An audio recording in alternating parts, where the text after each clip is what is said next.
evening, and welcome everyone to the November 3rd meeting, November 3rd, 2022 meeting of the Boulder City Council.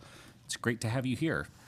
I've got a couple announcements to get us started. The first announcement is that we are very hybrid tonight. So we've got council members in person, staff members in person. We have members of the public here in person. Great to have you here. We've got members of the public remote and council members remote. So Rachel Friend and Lauren Folkitz are both attending remotely. So please have patience with us as we negotiate all kinds of hybridness this evening. And next announcement is about COVID-19 vaccinations. So for testing information and provider locations for free COVID-19 testing, you should go to boco.org/COVID testing. And the Boulder site for that is 2445 Stasio Drive, Boulder, 7 days a week, 8 a.m. to 6 p.m. And for vaccine information and provider locations, you can go to boco.org/COVID vaccine. All right, let's do a call to order and a roll call, please, Elisha. Thank you, Mayor, and good evening, everyone. Councilmember Benjamin is absent for the record, so we will go with Mayor Brockett. Present. Councilmember Folkers. Present. Mayor Pro Tem Friend. Here. Councilmember Joseph. Present. Spear. Present. Wallach. Present. Weiner. Present. And Yates. Present. Mayor, we have our quorum. Great, thank you.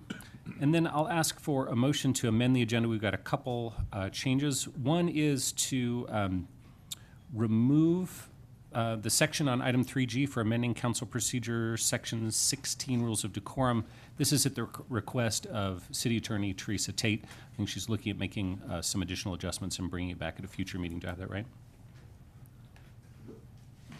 Yes, Mayor, that's accurate. Great. And then the other one is to add item 8B, which is to check in on ballot measure endorsement procedures. So if maybe I could get a motion. So moved. Second. Motion and a second. This would be a show of hands, so all in favor. There we go. Everybody in person and virtual raises their hand. So the agenda is duly amended. Great. We now have a couple of declarations. The first one is a World Day of Remembrance declaration to be presented by Councilmember Yates.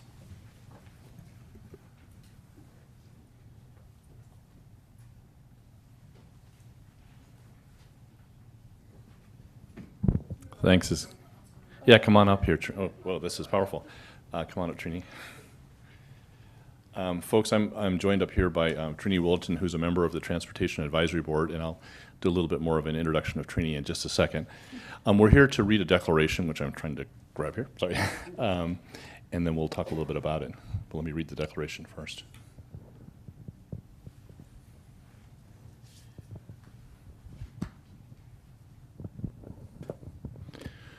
World Day of Remembrance for Road Traffic Victims.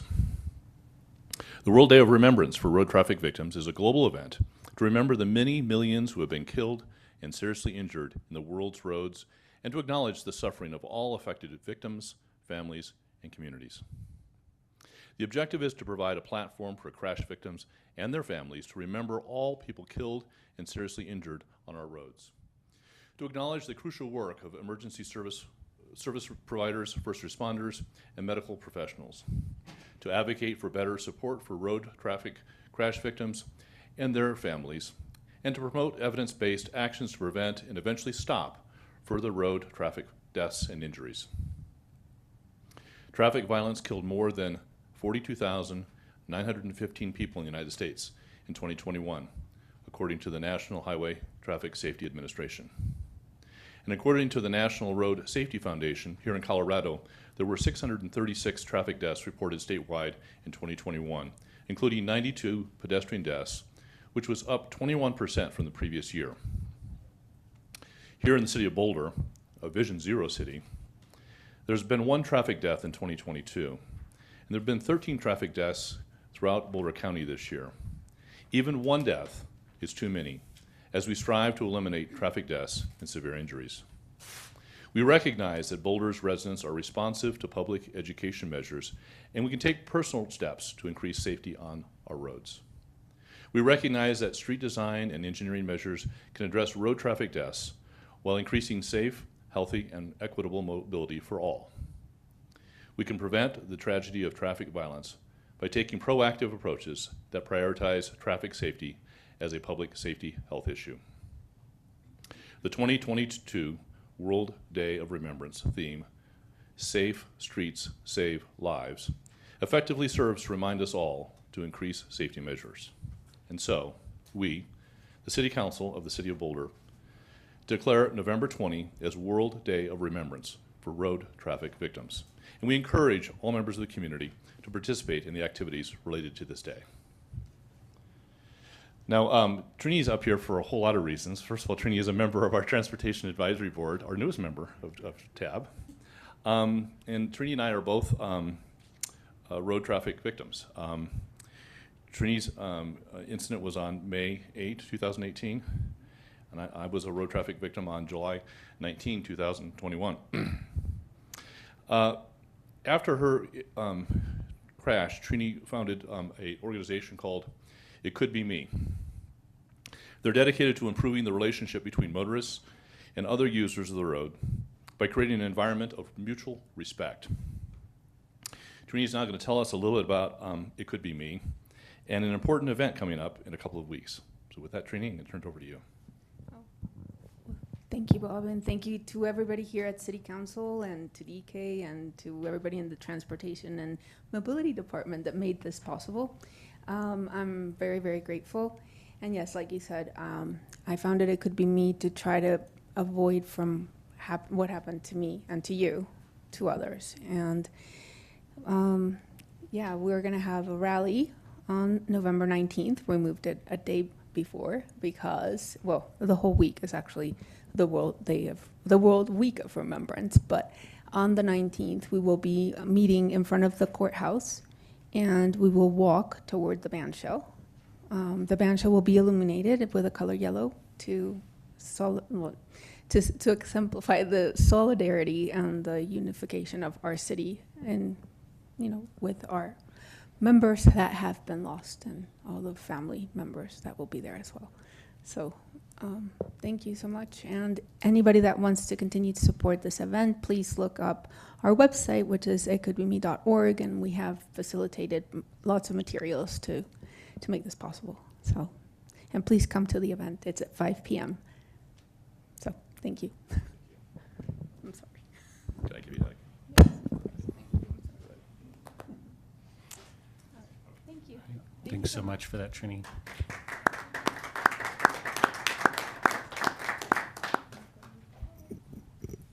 Okay. Our next declaration will be read by Councilmember Wallach. Thank you, Mayor. I'm about to read a declaration of solidarity with the American Jewish community. Before I do, and apropos to that declaration, this afternoon, the Federal Bureau of Investigation issued a threat warning to all synagogues in New Jersey based on what they deemed to be credible evidence and urging all of them to heighten security. The threats to those of the Jewish faith and the hatreds that animate such threats remain with us today. October 27, 2022, marks 4 years since the horrific events at the Tree of Life Synagogue in Pittsburgh, Pennsylvania, that tragically took the lives of 11 worshipers and injured 7 more in the deadliest anti-Semitic attack in American history. Hate crimes are on the rise throughout the United States and in Colorado. Though Jews account for less than 2% of the population, according to Federal Bureau of Investigation statistics, they are the victims of more than 50% of religious-based hate crimes in the United States. In response to a survey conducted by the American Jewish Committee, 80% of American Jews stated they believe anti-Semitism has increased in the United States over the past 5 years. Nearly 40% of American Jews have avoided certain places or have avoided identifying themselves as Jewish out of fear of anti-Semitism. We are committed to confronting hate and bias crimes and recognize that anti-Semitism represents a unique and millennia-old enduring hatred of the Jewish people. We, the City Council of the City of Boulder, declare October 27, 2022, as a day of action to reaffirm our commitment to combating all forms of hatred and anti-Semitism and to ensuring the safety and dignity of our community. Thank you. Thank you so much for that, Mark. That's so critically important. So appreciate you reading that. Nicole. Yeah, and as I'm raising my hand to speak, I am remembering that while I talked to some of you about this, I did not talk to all of you about this. And so I wanted to apologize for not sending out a hotline post in advance. But I just wanted to take a moment to lift up the impact of recent events in Iran on Iranian and Iranian American members of our community. 6 weeks ago, 22-year-old Masa Jini Amini was arrested outside a subway station in Tehran while on vacation for not wearing her hijab correctly. She was tortured and beaten while in police custody and died from her injuries on September 16th. For 7 weeks, Iranians have sustained large-scale demonstrations for women, life, and freedom, Zan, Zandagi, Azadi in Persian. More than 300 people have been killed and over 1,000 have been brutally arrested or gone missing in these demonstrations, mostly young adults and women. Our city has many Iranian American students, professors, artists, and other professionals whose presence adds so much to our community life. This is a challenging time, and I hope we will all stand with those standing for equity and human rights in Iran and in our community. Thank you. Thanks, Nicole.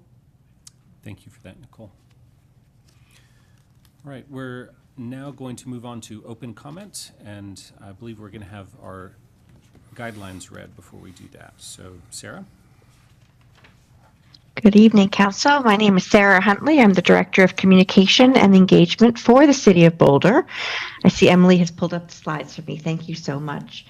So we have a number of people participating tonight in person, as well as a number of people participating online. As you said, Mayor Brockett, this is truly the hybridest of hybrid tonight. We want to just review some of our guidelines for participating at City Council meetings. So the city has engaged with community members to co-create a vision for productive, meaningful, and inclusive civic conversations. This vision is designed to support physical and emotional safety for community members, staff, and council, as well as promoting democracy with perspectives offered by people of all ages, identities, lived experiences, and politics. For more information about this vision and the community engagement that led to it, please visit our website. Next slide, please, Emily. To be more specific, there are some specific rules of decorum found in the Boulder Revised Code and guidelines that support having a productive civic conversation. We want to run through a couple of these just quickly tonight. All remarks and testimony, whether it's in person or online, shall be limited to matters related to city business.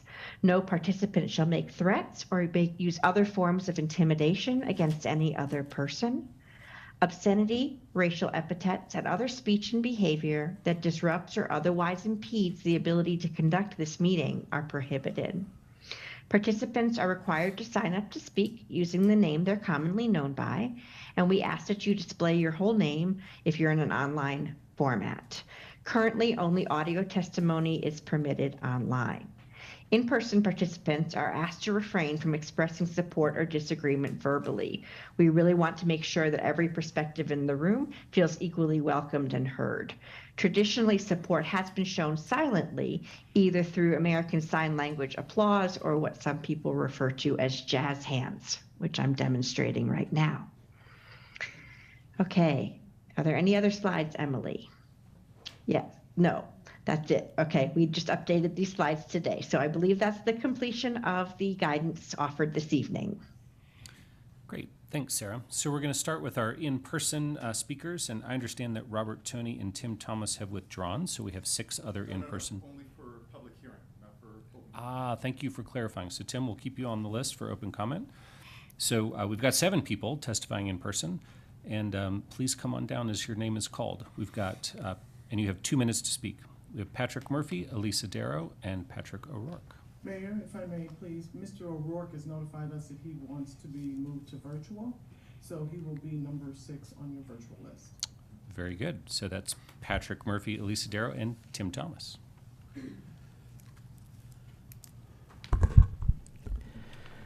My name is Patrick Murphy. I've lived in Boulder 53 years. 2A or not 2A? 2B or not 2B? Those are the climate action ballot questions. A pair of no's are a good answer. I want carbon reduction fast and honestly documented. No such thing exists in 2A or 2B. We do need to spend money and effort to reduce carbon, but our bureaucracy is road slop that's spinning our wheels. Fewer employee paychecks, more solar incentives, wind incentives, RECs, and energy use reduction are what we really need. We need to reduce electric use first, not increase it with heat pumps, EVs, and electric bikes. Step 2 comes after the grid is updated, and the renewables are 90% plus coming into every home and business. Boulder has a long history of rejecting RECs and providing a denigrating, obfuscating story to make RECs taste like poison. They aren't. They stimulate the renewable industry, and we should be buying all the RECs we can afford because that is quantifiable carbon reduction. The Boulder Climate and Action narrative will try to convince you otherwise. Why? Because that simple solution would end some of their jobs. While it may be true that this is a complex problem, paralysis complexicus is what we're suffering at a cost of tens of millions of dollars. By voting no, the message of dissatisfaction is clear. Fix it first, then show us the carbon reduction and the true cost. So then what, you ask? Without the taxes, one of which expires next year and the other in 2025, there'll be time to reevaluate. Don't feel bullied into voting yes. Think critically. The planet burns, floods, and dies while Boulder fiddles with climate change. Thank you, Patrick. Now we have Elisa Darrow, Tim Thomas, and Miles Posen. Is Elisa present? Not seeing her. Okay, well, if she shows up a little later, we'll bring her back in. So we've got Tim Thomas, Miles Posen, and Jonathan Singer.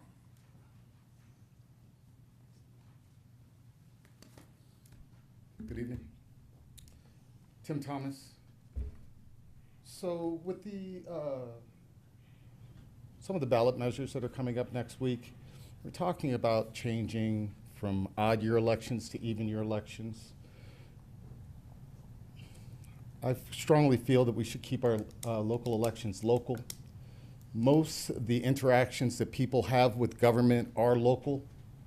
At the federal level, you tend to interact with the TSA, the IRS. Nobody calls the FBI if you have a crime.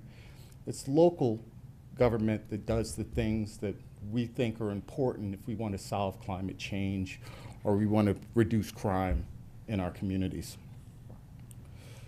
One of the bravest things that a politician can say is, "I don't know." A former city council member contacted me yesterday and heard about what I'm talking about as far as performance audits and the budget. And they've expressed their frustration when they were on council with their lack of being able to really dig in and see what's actually going on. Again, I ask all those watching, as well as current council members, to look at the work of Tim O'Brien, the independently elected city auditor of Denver, and the work that he has done on many, many different issues. One of my passions is the Housing Authority of Boulder. They're planning on increasing their portfolio of apartments by hundreds and hundreds of units by 2024, with very little lack of accountability. They do have a board. I know at least one of you is on it. But the transparency is lacking. I've heard comments that say that some of the people from Boulder Housing Partners, they're residents, of which I am one, when they come and they speak about the things that we're dealing with, they say that we're the loud voices. I'm afraid your time is up, but if you could email us any additional comments. Long story short, we're going to do our own survey because we've been asking others to do it and they won't do it themselves, so we'll do it ourselves. Okay. Thank you very much. Thank you, Tim. Miles Posen, Jonathan Singer, and Sven Steinmo.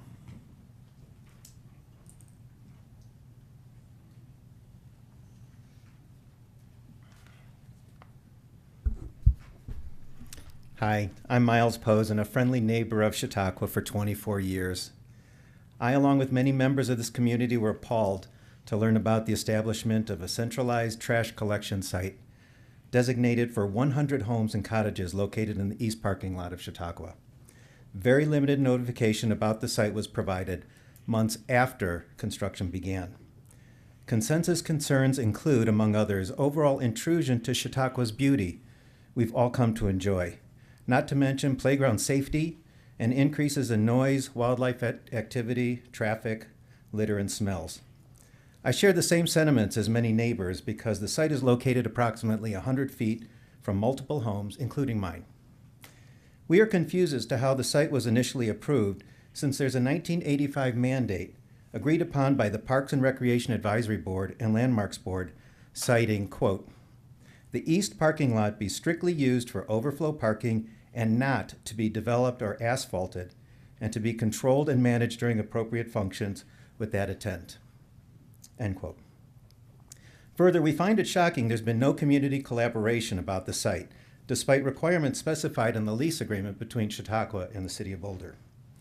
Other lease requirements not followed include cooperation, transparency, and, quote, "opportunities for public input for collaborative stewardship in the public interest," end quote. This lack of collaboration is in stark contrast to other recent successful Chautauqua projects where all stakeholders were involved.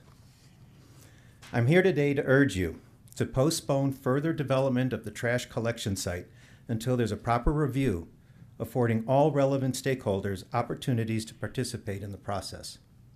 While Chautauqua has primarily been a good neighbor, sadly, in this case, it has fallen short. Thank you for your time and consideration. Thank you, Miles. Now we have Jonathan Singer and Sven Steinmo.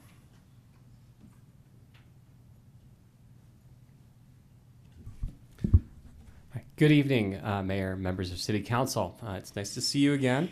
The reason that I'm here today actually is to compliment you on your last hearing that you had last week on the recommendations that you took in from the Housing Advisory Board. This is a great time to be thinking outside the box on these issues, and it is high time for this conversation. I talk to so many primary employers on a regular basis who are struggling to find and then keep employees because of the cost of housing. I'll just share one story today because I think it highlights how important this issue is, not only for those employers and employees, but for the community at large. There's a major medical provider in our community right now that is thinking about closing its doors and moving somewhere else. It's not because of high rent rates, not because of high property rates on the commercial level. It's because they cannot attract the employees to come here to provide medical services for patients who live here in our community, which means our community members will have to travel to Westminster, to Erie, to Tacoma, to Firestone to get the critical medical services that they need. Now, it's one thing to complain, it's another thing to actually come up with some creative solutions. I just wanted to list a couple that I thought were incredibly great around ADUs, whether it's changing parking requirements or expediting the permitting process or making it lowering the fees, or making sure that the fee paid into the Affordable Housing Fund for new residential units considers the number of units rather than the square right now is based on the number of units rather than the square footage. Maybe it's time to change those numbers a little bit. I live by the terms, what can I do for you? What can you do for you? And what can we do together? There's a lot the business community is willing to step up and do. I know that you're going to make some right decisions starting next week, and I look forward to seeing what we can do together. Thank you. Thank you, Jonathan. Last in-person speaker, Sven Steinmo. Thank you. My name is Sven Steinmo. I've been a resident here for 35, 37 years, something like that. I live in South Boulder. I'm here for a fairly specific issue, but I think it's a broader issue. But first, I want to acknowledge that you all deal with really difficult problems, and none of us want to say, oh, deal with my problem and no one else, I'm the most important person in the world. That's just wrong. However, I live in South Boulder near the Shanahan Ridge Access Trail, which is actually not a trailhead, which is the problem or part of the problem. According to open space data, that is the third or second most used trailhead in the entire county. We have over 100,000 people used it last year, sometimes 700 in a day, very commonly 400 or 500 on a weekend day. The problem is parking. Because it's not a trailhead, it doesn't have a parking lot. And people from all over the county, and indeed all over the state, come to our trail access point because they don't have to pay to park. The consequence is the people in the neighborhood, many older people, many people have been there for 20 and 30 and 40 years even, can't access their own driveways. And in fact, it's quite dangerous. No one would have been able to predict that there would be one trailhead in Boulder that would have 100,000 users when they built the system. So we're caught a little bit between the open space, which have their needs, and the parking, or the city, which has its parking needs. What we're asking for are a couple simple things. One, we'd like to have a neighborhood parking program in our neighborhood that's operated on weekends, because that's critical. Secondly, we would like to have enforcement of the rules that currently exist. I cannot tell you how often we have someone parking in our driveways. You call the police and they come, but the person's moved. More consistent enforcement would be very, very helpful. Ultimately, build a Sven, parking lot. I'm afraid your time's up, but thank you Thank so you. much.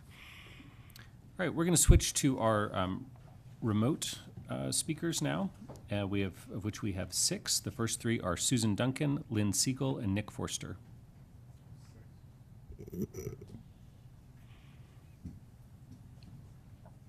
Yes, hello, can you hear me? Yes. Okay, this is Susan Duncan. Great. Good evening, council members. My husband and I are Boulder residents living year-round in Chautauqua Park. Out of the 97 cottages and 2 lodges on the Chautauqua campus, 38 cottages are privately owned. I'm here tonight to talk about the new trash collection system that is being implemented here. The Chautauqua Association plans to remove the current 5 trash disposal sites from the park and provide 1 consolidated space at the foot of the park next to the playground and pickleball courts. This change was approved by the Landmarks Design Review Committee in June 2021. Homeowners received no notification of this until a full year later. We had no opportunity to provide input.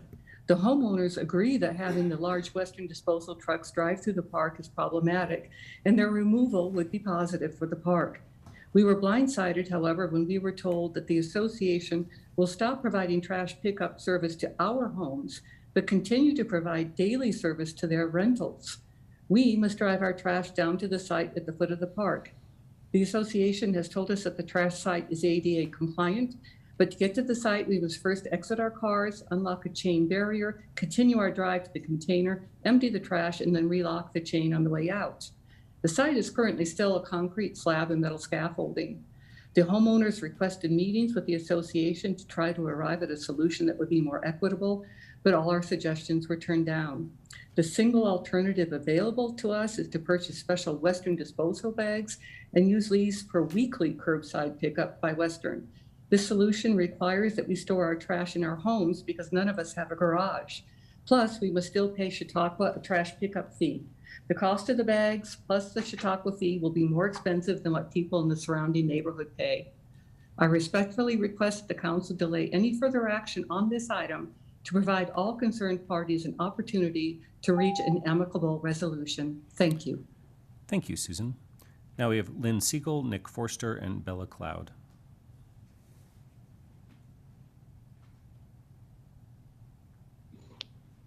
Hi, let me see here. Get my post up.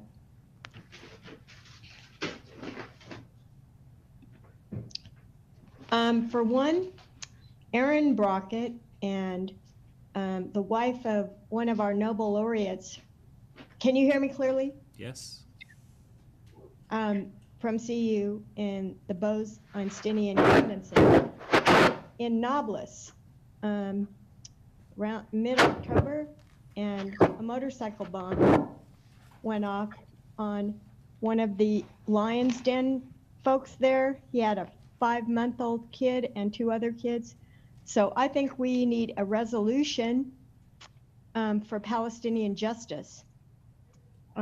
Just as, you know, Mark had his discussion of protecting Jews in the United States, the Palestinians need to be protected too. And our own folks could have gotten harmed in that situation. They were in the same neighborhood as this motorcycle bomb exploded and killed the guy. Not okay. We have another Palestinian American, Shireen Abu Akleh, that was killed in Jenin a month ago.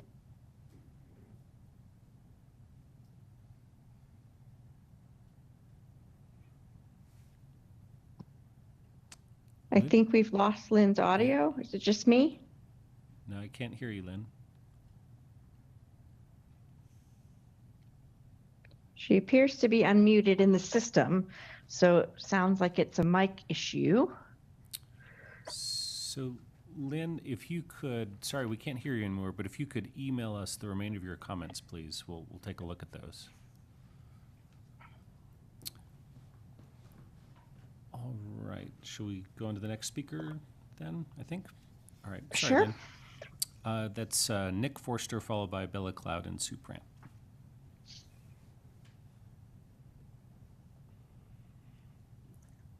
Hello, everyone. First of all, I want to let you know that E-Town is one of the fortunate arts organizations that has received general operating support over a number of years. And in our case, it's for an extra large organization. That support makes a huge difference for us, and I want to say thank you for that. COVID obviously has had a huge impact on our facility and our business, as well as all performing arts organizations in Boulder. Post-COVID has been kind of awkward and recovery has been slow. So one COVID after effect is both positive and negative, and that is that wages for contractors have gone up. It's more fair for folks like sound engineers and lighting designers. It's more expensive now for arts organizations. So I'm here just asking that you strongly consider allocating remaining ARPA funds, especially for those arts organizations that qualified for funding but were not awarded funds. This would affect, it won't affect me or E-Town, but it'd make a huge difference for those others who really are qualifying and deserve our support. In addition, as a founding board member of Create Boulder, I hope to work with all of you to continue to advocate for increases in arts funding such that we can address the larger issues of affordable studios and performance spaces, affordable housing for creatives, and even the establishment of a performing arts facility in Central Boulder. I want to thank you again for the support that we've received. I also want to acknowledge that arts funding has increased over the past few years. It's a great start. Again, I look forward to working with you all so we can substantially increase funding for the arts and make this a community where creatives can still afford to contribute to both our economy and our lifestyle and our culture. Thank you. Thank you, Nick. Now we have Bella Cloud, Sue Prant, and Patrick O'Rourke. Yeah, hi. I recently moved to, I bought a condo in Remington Post in Boulder. Remington Post is managed by Hammersmith Corporation, 275 units. Hammersmith has land that it manages all over Boulder. Hammersmith uses Panorama, which is a company that uses toxic chemical pesticides. I thought Boulder was environmentally conscious, and I believe it is, and I'm thankful for this opportunity to speak out against the use of such dangerous pesticides. The NRDC says it's the main ingredient in the pesticide they use is 2,4-D. The NRDC called it the most dangerous pesticide you've never heard of. It was an Agent Orange. It was first used in 1940s, but the Rachel Carson Landmark Alliance says that the health of people, pets, and wildlife, as well as bees and broadleaf plants, may be adversely impacted by 2,4-D. I don't know what Boulder City Council can do to stop the use of this. Our bees are being endangered. It's getting in the water table. It is not okay. It's not even on the approved pesticide list. But on the approved pesticide list, tier 2 though, conditional, Boulder City approved the use of Clearcast on the Wonderland trail. And I walk that trail every day, and it has moderately toxic effects to bees and other wildlife and plant life. Even moderately is not okay, but mainly it has a high probability of leaching. And there's streams on both sides of this trail that ran most of the summer, all spring, and it's obviously going to leach into the water table. Thanks for your time. Thank you, Bella. Now we have Sue Prant and Patrick O'Rourke. Hi, I'm Sue Prant. I'm with Community Cycles. I'm here to speak quickly on 2 issues. The first issue is ants. We would like to strongly second thoughts put forward by Councilmember Benjamin. We are nowhere near achieving our climate change, TMP, or Vision Zero goals. Now is not the time to reduce parking prices. As Matt says, parking is one of the few levers we have to reduce VMT. Our parking doesn't begin to pay a fair return on the massive public investment in land and infrastructure that it represents. And subsidized parking is subsidized driving. We should be moving to a structure in which all public parking is fairly priced, not subsidized. To get there, we should be increasing parking prices to the extent possible and not decreasing them. To have parking policy meet our climate, TMP, and Vision Zero goals, it needs to be managed by a department with a broader scope, perspective, and understanding of best practices in VMT reduction. Transportation is that department. Community Cycles very much supports the council having this discussion. The second issue I'm speaking on is the new CU Aspen Skiing Company Conference Center, Broadway in Grandview. We've discussed this extensively with city staff, the city manager, the city attorney, the relevant boards, and most of you. Simply put, the current design does not meet the city's Vision Zero principles and goals. We're asking CU Aspen Skiing Company to conduct a safety study by the nation's leading bike ped design experts, Tool Design. This will bring best practices to this intersection. Many of you also like the Native American Rights Fund alley alternative I showed you. This needs a feasibility study now in order to proceed and have any chance of becoming a reality. We urge you to recommend to CU Aspen Skiing Company that they commission Tool Design to do a safety study on the current Broadway Grandview intersection design and conduct a feasibility study on the North Alley alignment. Thank you very much. Thank you, Sue. Our last speaker is Patrick O'Rourke. Good evening, City Council. I was hoping to be there in person, but along with the first snow of the year comes the first accident of the year. And then Canyon Road was closed from 5:30 until about 6:15. So thankfully, I'm able to speak tonight. About a month ago, I was playing pickleball, of all things, at Chautauqua. And I'm one of those people that gets served right around sunrise. And I looked over the beautiful Boulder Valley setting, the open land there, and from the tennis courts, and I saw this metal structure there. And I said to myself, oh, I wonder what that's doing. I wonder if they're going to put a storage structure there. Well, lo and behold, it turns out it's a garbage collection center for Chautauqua. The reason it's important to me is I'm the preservation chair for Historic Boulder. So anything that goes on at Chautauqua, I try to be aware of, and I was not aware of that. And apparently I wasn't aware of it because back and it was October of 2021, through the LDRC, this project was approved. The challenge I have with it is when you do it through the LDRC, you have a staff member from the city of Boulder doing the presentation. The city of Boulder is the client, and this staff person is permitted to vote on it. And if they weren't permitted to vote, it would automatically go to the Landmarks Board for a review. In my opinion, that's probably what should have occurred. So I just wanted to make you aware of it. Number two is that it's on the sight line. So my request tonight is delay construction of the project and do everybody a favor and do an on-site visit and meet with the neighbors. I think you'll be pleasantly surprised, or you will be surprised, that there's some better solutions to what's been proposed by Chautauqua. And if you get the people involved and work together, I'm sure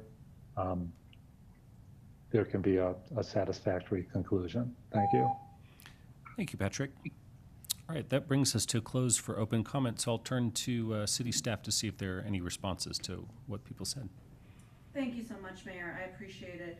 I'll say there are a couple of subjects tonight that we're going to be talking about later in the presentation, particularly with regards to the issue we just heard right now regarding Chautauqua and the issue that Sven brought up about the trailhead, and we'll be talking about that as well. We'll also be talking about with the issue with the trailhead, that will be part of the AMPS discussion, and so you'll hear from staff soon about those.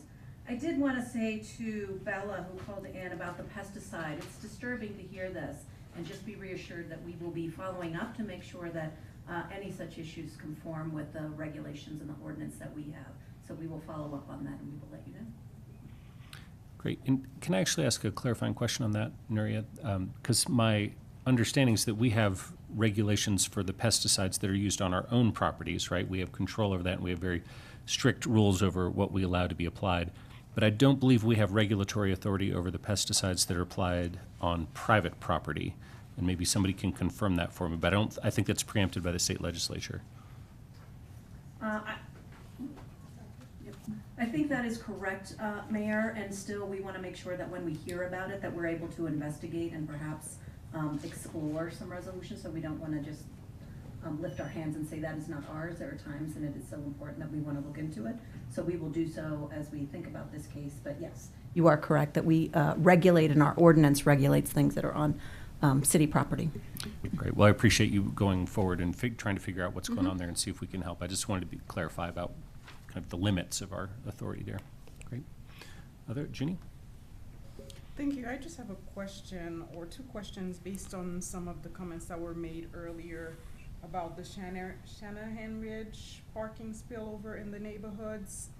And as far as the neighborhood parking program, is this something that the community has to opt into, or is it more research that the city does, and eventually if they find it necessary, is that how that goes, that program, or? I confess that I'm not familiar with the particulars of how that process goes, but I believe in the conversation that we will have, staff will be able to address that. Perfect, thank you so much. And also, as far as the question on enforcement, will that be answered later too? Is that the hope?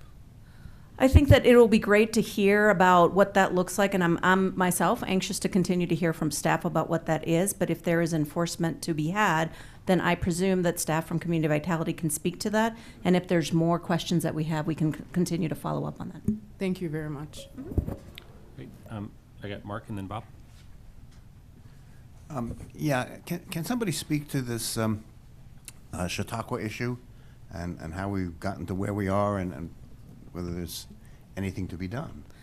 I am going to call down our resident historian, Chris Meschek, who has a lot of background and recalls where these things started. So, Chris?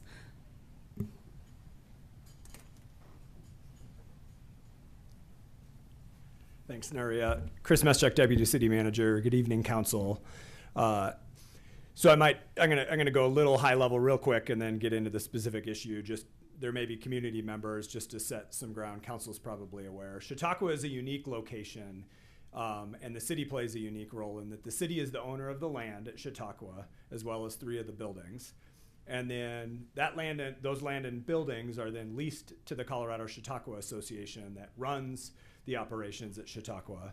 And then there are about little less than half the cottages are owned by private owners that then have a sublease with the Colorado Chautauqua Association for their land lease that their house sits on. And so specific to the concerns that were raised by some of the folks tonight regarding trash collection, much of that comes out of, there's been an effort between the city and the Colorado Chautauqua Association that began in 2019 called the Chautauqua Sustainability and Resilience Plan. And part of that was a vulnerabilities assessment. And what that identified is one of the needs in Chautauqua is around deteriorating road conditions. One of the recommendations in that draft plan is to try and limit heavy vehicle traffic on the roads. And so what Chautauqua as an organization has chosen to do is to modify the way trash collection works in the Colorado Chautauqua, which is one of their operational decisions. And they have centralized that collection to one location to avoid having trash trucks drive down each of the individual roads. So that's the background on the trash collection issue. That is an item that is outside the purview of the city. There's nothing in the lease that the city has with the Colorado Chautauqua Association that I'm aware of that would dictate any city role in how trash service is provided up at Chautauqua. The item on your agenda tonight is a landmark alteration certificate that is, specific to the proposal that they have for a trash enclosure that would be evaluated against the historic preservation code and the criteria in the code for its construction. And I know we have staff here to answer specific questions about that if you have any. And we will get to that item separately here in a little bit. You're good? Okay. And then I just wanted to respond personally. Lynn Siegel mentioned a time that I was in Nablus not long ago in Palestine, and just want to mention that I did visit our sister cities of Nablus in Palestine and Ramat HaNegev in Israel. And actually my colleague Bob Yates here visited Dushanbe in Tajikistan not long ago, and we're hoping to have a time at a future council meeting where we can talk a little bit about our experiences with building those connections with our sister cities. So just want to say look out for that coming at a meeting near you. Anything else? All right, we can be done with open comment. Thanks to everyone for coming and speaking to us, and the valiance of the in-person speakers with the weather outside. So this moves us to our consent agenda. Yes, sir. Our consent agenda is item number 3 on tonight's agenda, and includes items 3A through 3G. Any questions, comments, or motion? I think G was stricken, though. Is that right? So, Teresa, could you maybe be specific about what change was made to G? Oh, I'm sorry. That's still Yes, Teresa Taylor Tate, City Attorney. Specifically, you may recall a hotline post this week where we separated out the item. We are no longer looking to amend the rules of decorum on this evening's agenda, but we are still looking to amend the nominations and elections procedure to change the mayor pro tem elections from Tuesday evening to the Thursday evening. So with that clarification, thank you, Teresa. I move the entire consent agenda, item A through G inclusive. Second. Good. Any comments? Seeing none, we'll call for a roll call vote. All right, sir. We will start tonight's roll call with Mayor Pro Tem Friend. Yes. Councilmember Joseph. Yes. Spear. Yes. Wallach. Yes. Weiner. Yes. Yates. Yes. Mayor Brockett. Yes. And Councilmember Folkerts. Lauren? Yes. Thank you. Mayor, the consent agenda, items A through G, have passed unanimously. Thanks so much. All right, so we now are moving to our call-up check-ins. We have 2 of them. Lish, you want to introduce that first one? Yes, sir. That is item 4 on tonight's agenda, our call-up check-ins. 4A is the landmark alteration certificate to install cementitious siding on a existing garbage enclosure at 900 Baseline Avenue, City of Boulder, Colorado, a property in the Chautauqua Park Historic District under Chapter 9-11, Historic Preservation, BRC 1981. Thanks, Elisha.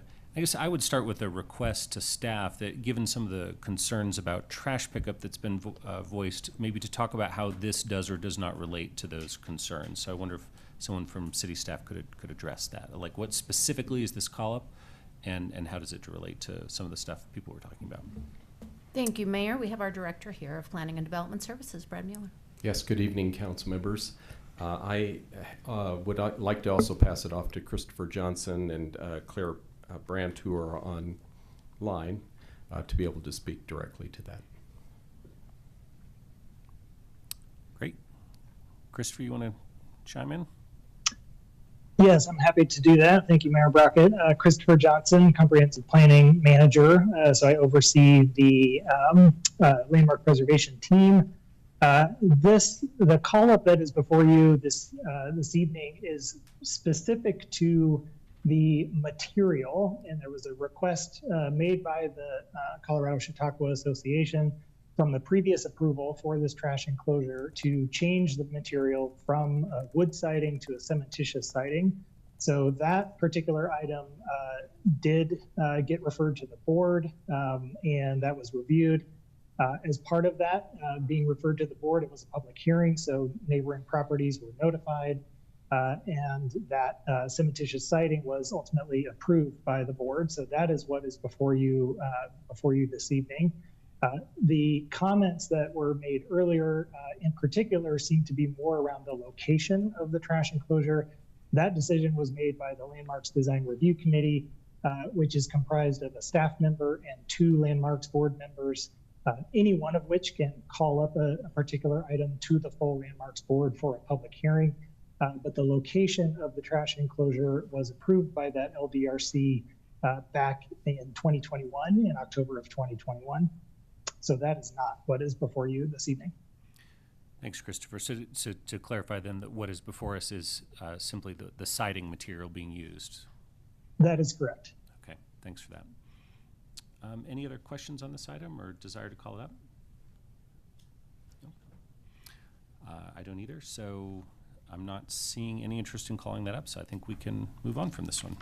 Thanks for that explanation. We have one more. Yes, sir. Item 4B is a landmark alteration certificate to install a 6 kW PV array mounted on the street-facing roof at 875 14th Street, City of Boulder, Colorado, a property in the University Place Historic District under Chapter 9-11, Historic Preservation, BRC 1981. Any questions or interest in calling this one up? No? Seeing none, looks like no interest on calling that one up either. So I think we can move to our public hearing for the evening, please. Yes, sir. Tonight's public hearings are item number 5 on the agenda. 5A is the consideration of a motion to adopt Resolution 1321, declining all participation in the Colorado Family Medical Leave Insurance Program, referenced as FAMLI. Thank you so much. And as I let our new Chief HR Director Officer get settled, I'll say that we are so lucky to have David Bell in the city. He has been up to speed. This has been an issue, obviously, that a lot of the state is aware of, and wanted to have a quick presentation or an overview by David. So I will send it over to you. Thank you, Neria. Thank you, Council, for allowing me to be here this evening. I am David Bell, the Chief Human Resources Officer. I've been with the city for 4 months and finding my way through and navigating to this position this evening to speak with you about the Colorado Family and Medical Insurance Program, commonly known as the Family Insurance Program. In November of 2020, Colorado voters did approve by vote Family and Medical Leave Insurance Program, which requires most businesses in the state of Colorado to participate in this medical support or leave support program. It does, however, allow for local governments to decline participation. The impetus at the time was to respond to identified needs with some private businesses that did not have leave programs available covering many, many categories, but to allow for the declination by local governments because of high quality benefits, collaborative partnerships with our labor unions, et cetera, that drive some of our leave programs. This program, in the instances in which a organization does decline participation, does allow for employees to directly participate to the family program with direct contribution of partial wages. At this time, Human Resources is recommending that the City of Boulder decline participation in the family insurance program. To do so, the law requires the public body to vote on the declination of participation if that's our chosen option.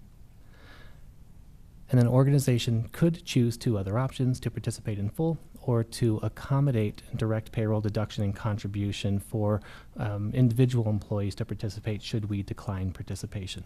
We, however, are recommending at this time full declination of participation in the family program. These are some of the decision points that came into this recommendation. Currently, our leave benefits do cover the majority of our staff and the types of issues that would be covered by family participation. The 0.9% salary or wage contribution does approach $1.3 million annually. That could be divided 50-50 with employees and city contribution, but is still a significant contribution on both parts. Also, a decision point is the income replacement amounts through the family program. It is differentiated by earning level, and currently most city employees earn salary or wages that would return approximately 70% in income replacement through the family program versus our current income replacement or sick leave programs, holiday leave, floating holiday, vacation, etc., that have 100% income replacement when we're using sick leave, etc. This is a bit small, but the coverage comparison here on the left side of this chart shows the covered family leave opportunities, and on the right side, our benefit programs. So we can see here, first row, care of a new child, including adopted or fostered children. Our programs, such as paid parental leave, sick leave use, short-term disability, floating holiday, vacation leave, cover that type of absence. Care for personal illness or injury or serious health condition. Our programs, sick leave, short-term disability, long-term disability. Our extended sick leave, holidays and vacation leave. Third piece, care of family member, serious health condition, sick leave, floating holiday, vacation leave, emergency leave, etc. Making arrangements for a family member's military deployment. We allow sick leave, floating holiday, and vacation leave for our employees. And the last piece, the ability to address immediate safety needs associated with the impacts of domestic violence and or sexual assault, sick leave, floating holiday, vacation leave. In addition, we have policies in place for support of victims of domestic violence and support of military leave and deployment. This piece of slide deck here is a sample from the Colorado Family Leave Program website, and it does show the income replacement options. Now, this is still a formula being developed by the program, but it's an estimate right now available for individuals to see.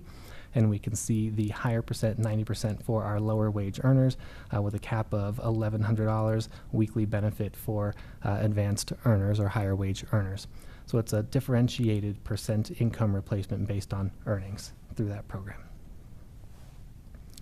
We have, as required by the family program, had a series of communications with our employees. You can see October 13th, October 20th, October 27th. We have communicated through our employee news and through employee live town hall discussions our intention to decline or recommend declination of the family insurance program.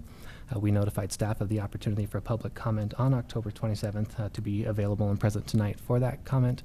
We offered an opportunity for individuals to send information to the Human Resources Benefit Team with their commentary on this particular program. We collected that feedback through yesterday, November 2nd. We had a small handful, and the general statement from folks is that there is an interest in seeing improvement in benefits for seasonal and temporary staff. All of our respondents came with that particular focus and consideration of other leave benefits for that seasonal and temporary group.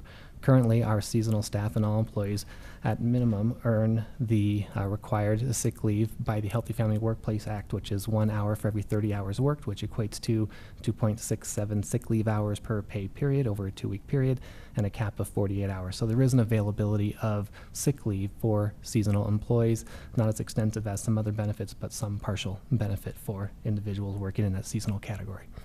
We have about 450 seasonal employees, many working under a 30-hour-a-week threshold. Those that work over 30 hours a week also are eligible for medical insurance benefits. There's a small number of those individuals, and of that small number, only about half engage with our benefit programs. And with that, our recommendation is to adopt Resolution 1321, declining all participation in the Colorado Family Medical Leave Insurance Program. And by making that declination, we would be exempt from this program, would not have to readdress participation for another 8 years, at which time we'd have to choose to be in or out again at that particular time. However, any time in the coming years, we can choose to change our participation level. So if we find a year from now, 2 years from now, it's more appropriate, we can address it at that time, and Human Resources in the city could make a recommendation to make an alternate plan. All right, thanks so much for that, David, and welcome to your first council meeting. It's great to have you on board and here with us tonight. Thank you. Yes. So we'll have questions for staff, and then we'll go to a public hearing, and then we'll discuss amongst ourselves. Any questions this time? Nicole? Yeah, and thank you. Got a few questions, and thanks also for answering my questions in advance. So you mentioned that we could change our minds potentially. So say next year, is that a time where we would be able to opt in if we chose to at that point? There is an opportunity to opt in at a future date. The state has yet to clearly define when that opt-in period comes, if it's January 1st of each year. Right now, they seem to be following a first of year period. And Human Resources would monitor the development of the program and consider a recommendation in a different way in the future, should it be appropriate. Okay, thank you. And then I also just had a couple of other questions. So one of the things that I understand about the family program is that the threshold for reaching that 12 weeks of paid leave is really quite minimal, that you need to, I think, earn about $2,500 over the last few quarters or something like that, and then you qualify for the paid leave. And with our current system, I think probably like most paid leave, you have to earn your vacation leave or your sick leave that you're using over time. So, one of the things I'm wondering is, how many of our employees are actually accruing enough leave to kind of get their full 12 weeks paid by the time they're actually using it? And I understand you may not have that answer tonight. I'm just wondering if that's anything that was taken into account in the decision around how quickly that leave kicks in for employees who are newer to the organization. It's a piece of analysis that we need to dig in a little more deeply. Of course, we have employees, 1,400 standard employees with a various length of tenure in the organization, and there are some large accrued sick leave banks, vacation banks, et cetera. Newer employees, they're earning sick leave generally at about a day a month, so it does take some time to hit that 12 weeks in total. There is, after 1,250 hours protection through FMLA for job protection, we also are earning the vacation hours for individuals, so near the same rate. And of course, we have emergency leave or bereavement leave, et cetera, that can come into place. So it's not an immediate response of 12 weeks of paid leave for general serious illness for the person or for their family member. But there are, when we do have those dollars available or accruals available, they're at 100% of pay rather than the differentiated income from the family. Okay, thank you. And then one of the things I was wondering about is, so our employees are getting short-term disability. They have the option of having short-term disability insurance, I believe, right, who are above a threshold for accessing those benefits. Is family something that could take the place of the short-term disability that we have? I mean, do they kind of serve the same purpose? It looked like they were in similar places on the charts up there, so I was just wondering about that.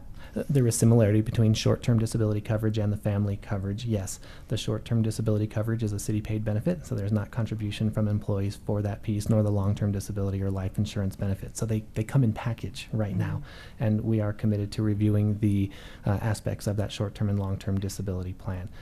So yes, it does have that level of income replacement for individuals. There's also an ability to, with family program, with our parental leave program, et cetera, to receive benefit through short-term disability and balance out the remainder of the income replacement with sick leave. Okay, thank you. And then just one last question. So as I understand it, this is something that individuals can opt into on their own, whether or not we are participating as an organization. Is that correct? Absolutely correct. And with that, are there any kind of incentives that governments have been offering to employees? Because the way that I understand it, it's likely to be our either part-time workers or seasonal workers, those that may be the lowest paid workers, who would be most interested potentially in the family program.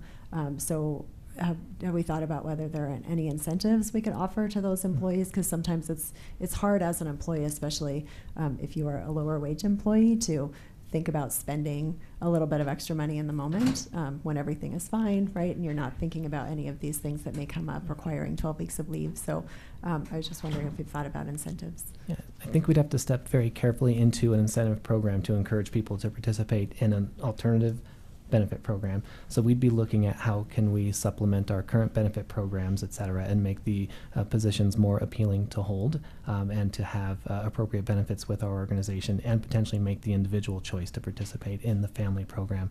What we do know is that first and foremost, we are not certain yet from the state what their process will be for direct contribution for employees, what it might look like, et cetera. But as soon as we have that, we are not only committed to, but obligated to communicate to employees about how to participate.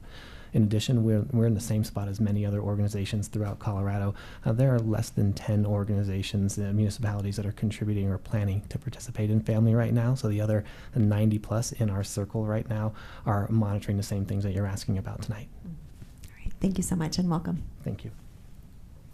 Other questions? I got Jeannie. Thank you. I just want some clarification about the opt-in, opt-out. You mentioned that there's two things I hear it's not matching for me. You mentioned we can opt in the future, but I'm thinking, but if we opt out, we will not revisit the issue for another 8 years. That's what I hear. If we opt out, we are required by the state to reaffirm that opt-out at the 8-year mark. But we can choose to opt in again at 1-year mark, 2-year mark, 3-year mark, 4-year mark, anytime in the future. If after 8 years we do not reaffirm or opt out, then we would be automatically opted in. Okay, thank you. So that would probably be next year well, that's too hypothetical. I'm thinking, how would we bring, if today you're asking us to decline, what would change for us to somehow magically say, yes, we're opting in this year? I think that what we would project during the next year, second year of the program is we'll be watching the growth of the family program, the success of the family program, and our employees will as well. And they'll be speaking to human resources through feedback, through town hall, et cetera. And they'd have opportunity to speak with you or engage with you as a board or as a council members through general communication. So those would be our kind of flashpoints of how we'd be monitoring this from the employee level. And then we would always be making recommendation of best practice for benefit plans to the city manager.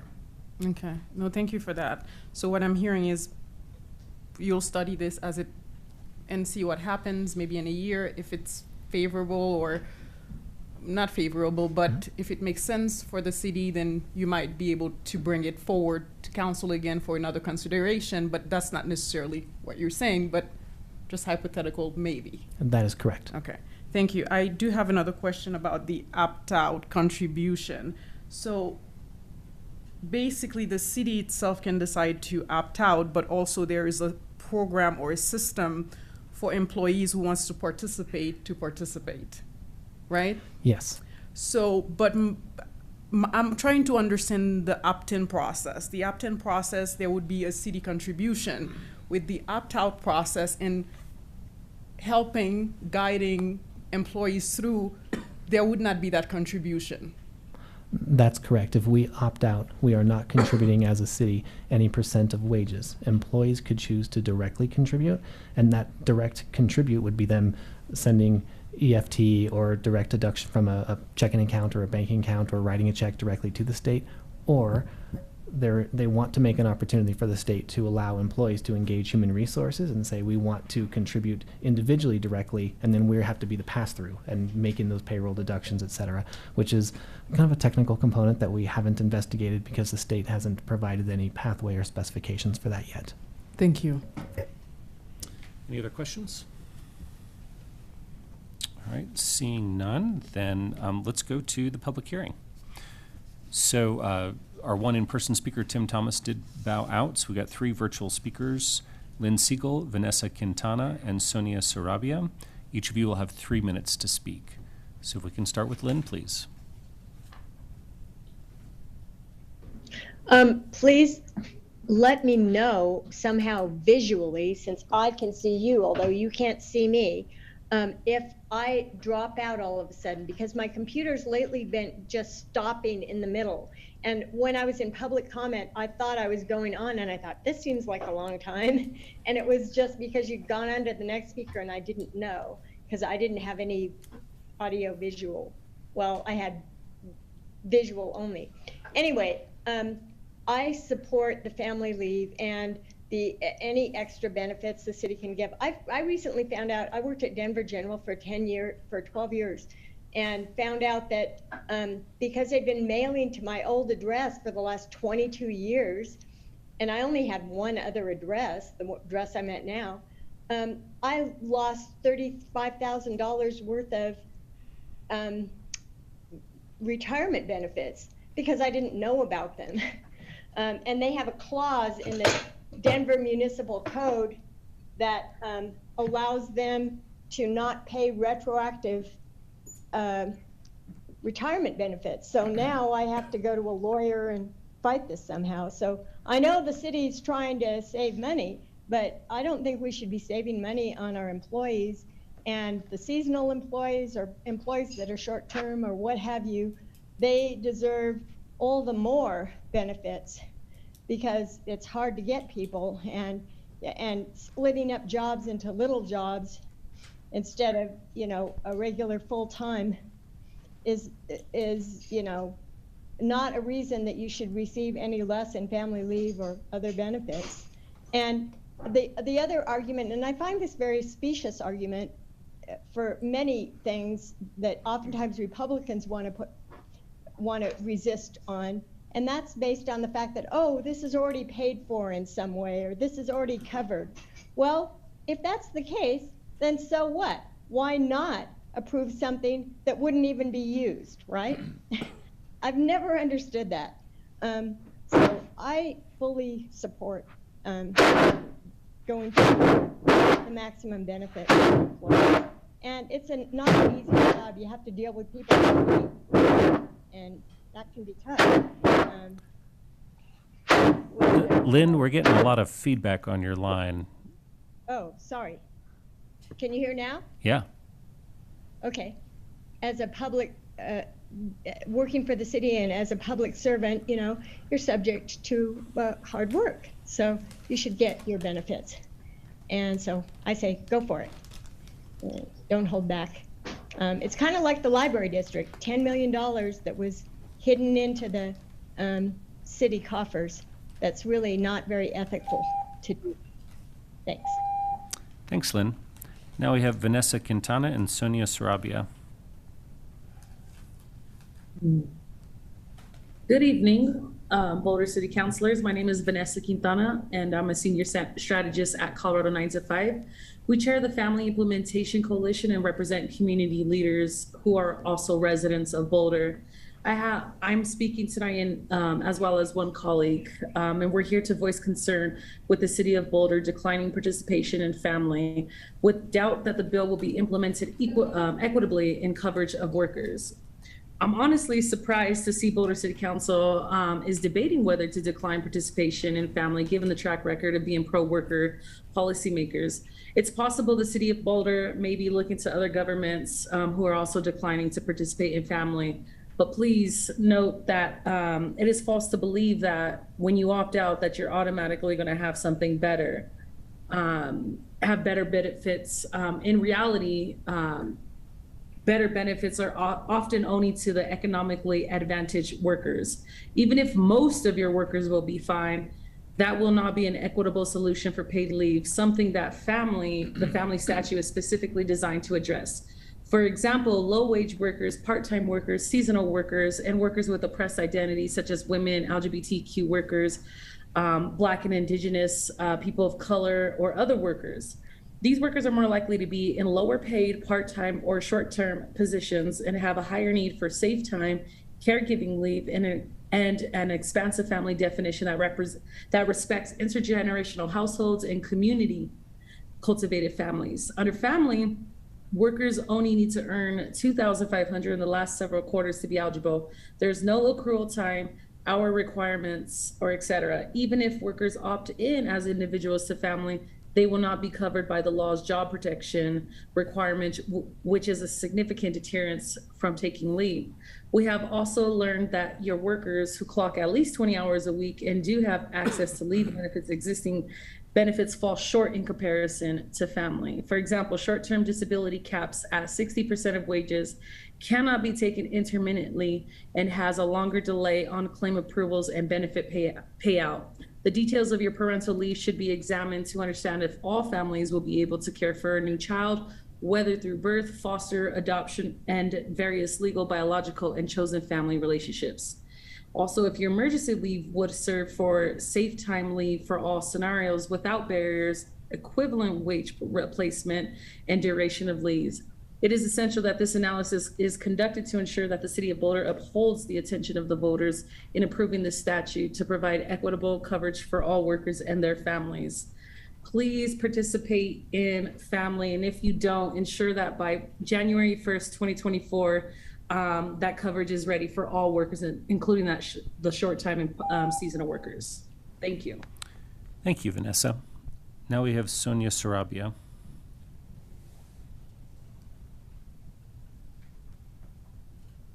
Hello, my name is Sonia Sarabia. I'm an organizer with 9 to 5 Colorado. I'm also a Boulder resident. At 9 to 5, we organize and build power collectively to improve democracy and champion justice-centered public policy. Many of our members and community leaders are residents of Boulder. I encourage you to respect the will of Boulder voters and participate in family for the collective good of every Boulder worker. We all benefit when everyone in our community is cared for. According to the Boulder County 2020 election results, Proposition 118 was overwhelmingly supported with over 70% of the vote. That means 7 in 10 of Boulder voters supported the paid medical and family leave campaign because they value the coverage of 12 weeks paid leave to support families. Facing the challenge or welcoming a child to their life. While your vote tonight will not change non-city workers' access to family, it appears a contradiction for their local government to deny city workers the same access and to not participate as an employer in the community. Adapting to a new program is an adjustment that affects budgets and other benefits. However, this is already happening at the state in the private sector. Additionally, I'd like to voice the concern for the Boulder City workers who are seasonal, temporary, and part-time below 20 hours a week. These workers do not have an existing leave benefits from the city to support themselves and their families, but were equally deserving as themselves and deserving as Boulder resident. I'm invested in a well-run city. Government is able to attract and retain the workers in all positions. If workers are able to gain these benefits elsewhere, the City of Boulder will be less attractive employer. I urge you to find a solution that includes these workers. Thank you for listening. Thank you, Sonia. All right, that concludes the public hearing. So I'm going to bring it back to City Council for discussion. So who would like to kick us off? Yes, Tara. I should have asked this question at the time. I needed to be clarified in my own head. Tell me I don't understand why you would not want to buy into this program. So what would be the downsides? What are your specific reasons why not? Because I'm thinking about all the temporary workers and the seasonal workers, and people have a point. They definitely have more stress, more, to me, just hearing it from their point of view, it makes a lot of sense to buy into it. So tell me, what are the negatives? So it's maybe a bit less of there's negatives to what does this program cost for coverage and where does it overlap with what we currently have and how does it counteract things that we have in place already. The large component in our recommendations, which I've put up here again, would be the income replacement amount is not as rich as some of our benefits. Now with our seasonal employees, they earn a smaller amount of sick time, as Councilmember Spear noted or questioned a little bit earlier, and I responded there as well. A little bit less, and it doesn't accrue quickly enough to cover early 12-week periods. So that is a negative.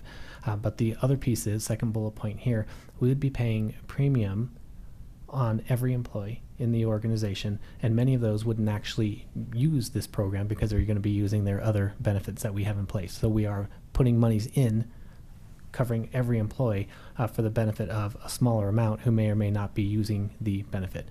And there's kind of a cost ratio in there that we're trying to identify. The idea of the short-term disability plan, is there benefit to moving into the family program and ending our short-term disability program? There's a possibility there, but the cost ratio is not in balance right now. It is not a $1.3 million cost for our short-term disability, so we'd still be looking at adding $1 million plus into this program to cover the rest of that balance to cover every employee. That's the primary concern right now. Sorry, I had to walk out of the room when you were giving your presentation. Thanks for repeating yourself.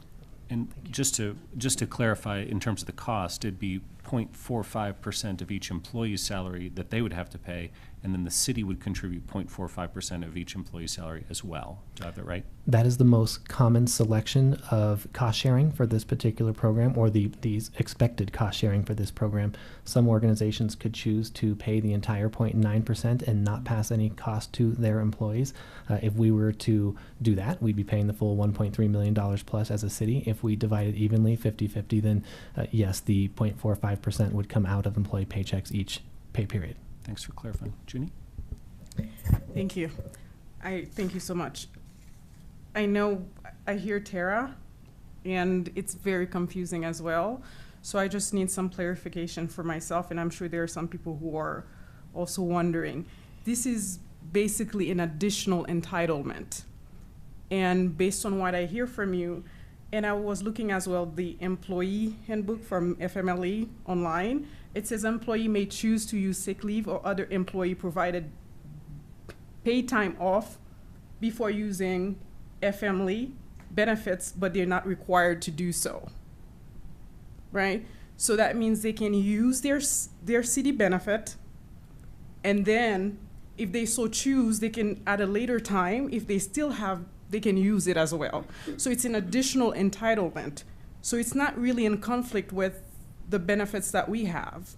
So if someone, let's say, as a city employee, I decide, okay, I'm gonna use my CDM benefits, then once that's run out, I still have the opportunity to use the FMLE. Is that correct?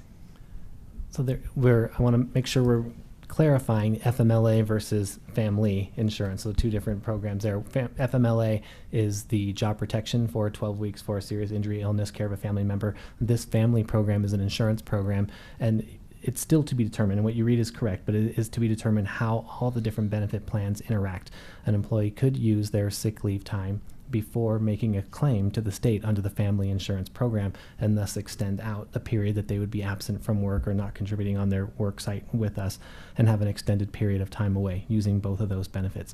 It's incumbent on us to make sure we're being thoughtful and responsible in the benefits that we provide to our team members, whether it's through vacation accruals of this family insurance program, the short-term disability program, etc. We also do not know yet how our short-term disability vendors are going to react and respond to a program such as family insurance, if that changes their premium gain each month, each year, etc. So we're watching that as well. It's not a perfect answer, I understand that, but we're all learning about this program because we're not buying an established program. We'd be contributing wage percentage each pay period for something that's in development, and we're still trying to understand the intricacies of use. Well, maybe my follow-up question would be then, can we reduce our current program if people are not using it, as opposed to say we're just gonna stay out of this program that could potentially help, as you mentioned, a smaller pool of our employees? We could change our benefit structure and what we offer to our employees. We could do that. It will take some time to review our short-term disability benefit programs, the impact of the long-term disability program, the accrual rates. Those are things that could be changed, and many of those are negotiated agreements with our 3 local unions. And it's one idea to approach changing that, and another to actually accomplish that kind of change. Thank you. Lauren? Thank you, Erin. I have another question. It sounds like, based on some of the outreach that you did to employees, that there's been this kind of need identified around benefits for seasonal workers. And so I'm just wondering, what are we doing? Is that something that we're going to be looking at, addressing sort of regardless of whether or not we choose to opt into this program? Or is that, anyway, could you kind of address if that's something that we're going to be looking at? Based on the feedback that we're hearing from all of our staff in support of seasonal employees and the seasonal employees themselves, yes, we are monitoring that program. We are working on that actively. Of course, right now we're stepping into our open enrollment period for this coming year with our existing benefit programs, but it's something that we intend to monitor and make recommendation to the city manager for any change in the future. Thank you. If I could follow up on that. So Nicole earlier asked about incentives for participation, which you said there are issues with that. But in terms of looking at our temporary and seasonal employees, I think what I'm hearing is that's where we have a gap between the benefits that we provide and the benefits that the family program provides. So are there ways that we could at least notify people of the existence of the program? So include information about it. Maybe have somebody on staff who could answer questions, could say, oh yeah, you would apply for it this way, guide them through the process if they were interested in participating, so that there's kind of a clear pathway for those employees who'd be interested in participating to get them into that program. Absolutely. And should the City Council take the recommendation forward to decline participation, it is an obligation to the declining employer to communicate to all the employees the option for direct contribution. And we will make that part of our onboarding for all new employees and part of our open enrollment process as well, each year with our benefits programs. Thanks for that. Further comments? We've only had questions so far. Maybe a comment. Oh, I was going to throw in a question. Oh, go ahead if you have another question. And then Rachel.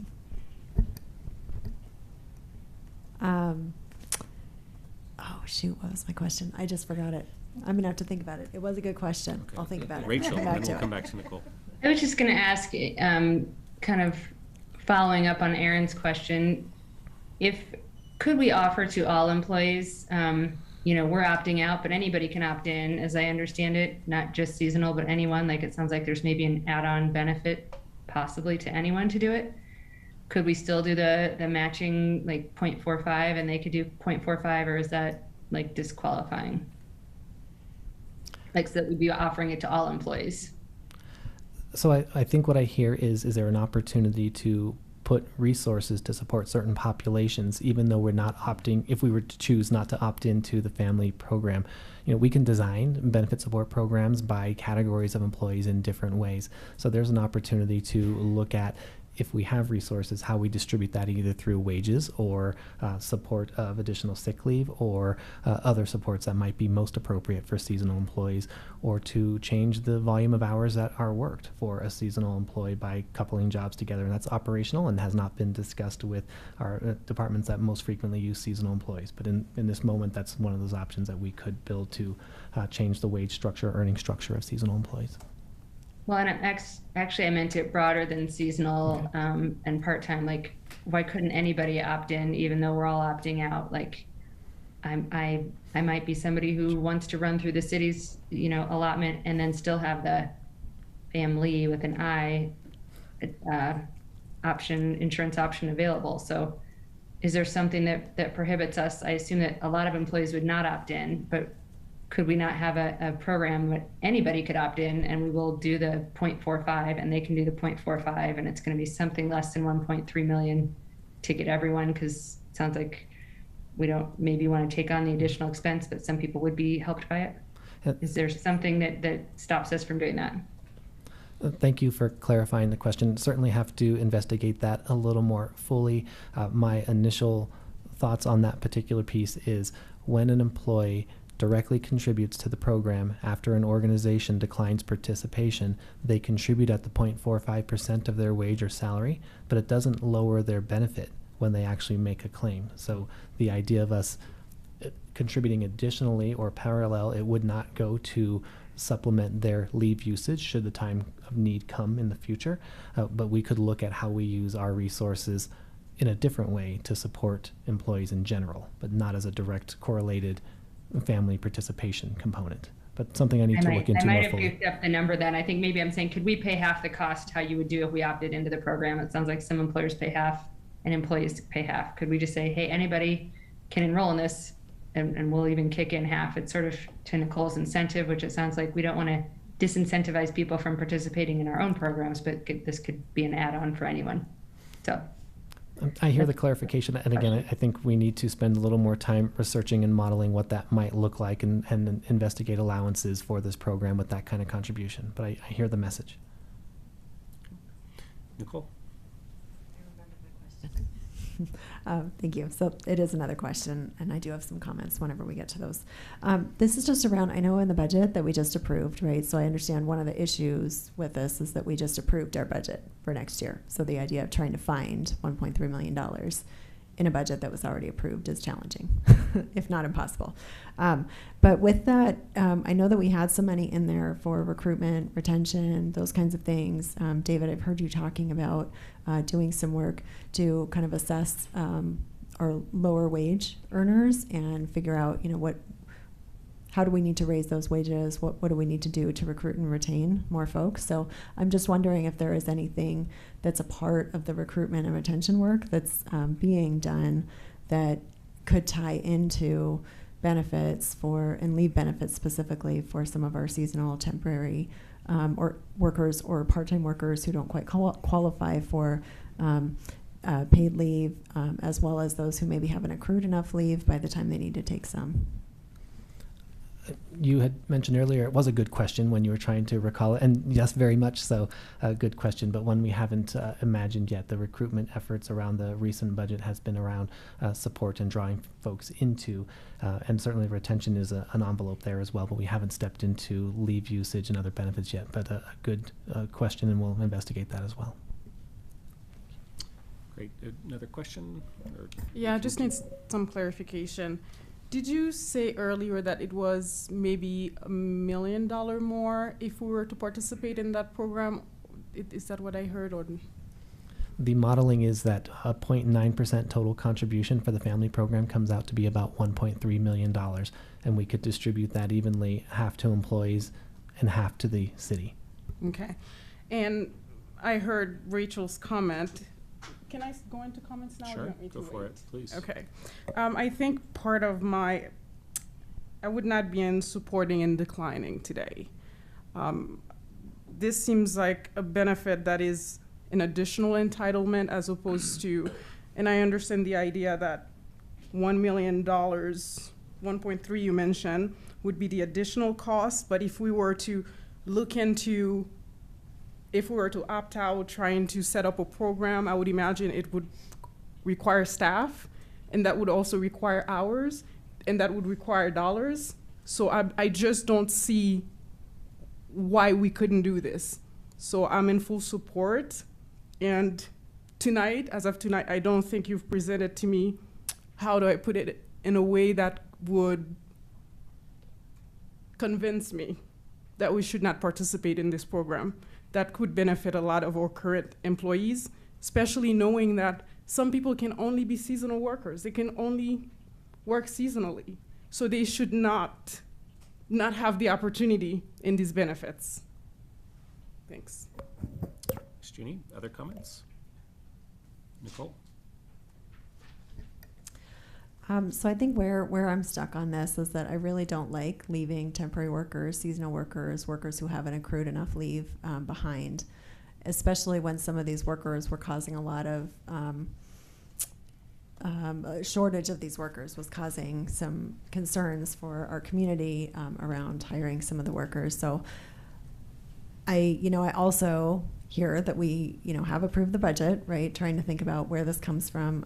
It also, I believe, the benefits would not start for employees until January 1st, 2024, if I'm understanding correctly. So what I would really like to see from this is some more outreach to staff, especially staff who don't qualify for city paid leave, but also staff who qualify for paid leave that has to be accrued, because I think that it does affect them as well, because with the family program, they can take their 12 weeks of paid leave and not use their other leave. This was one of the things When I had my first child, I had 4 weeks of paid leave. That was it. I had a C-section. I was back to work after 4 weeks. And when my child started getting sick from going to daycare so early, I had used all my leave, right? So this is something that kind of parents especially are running into.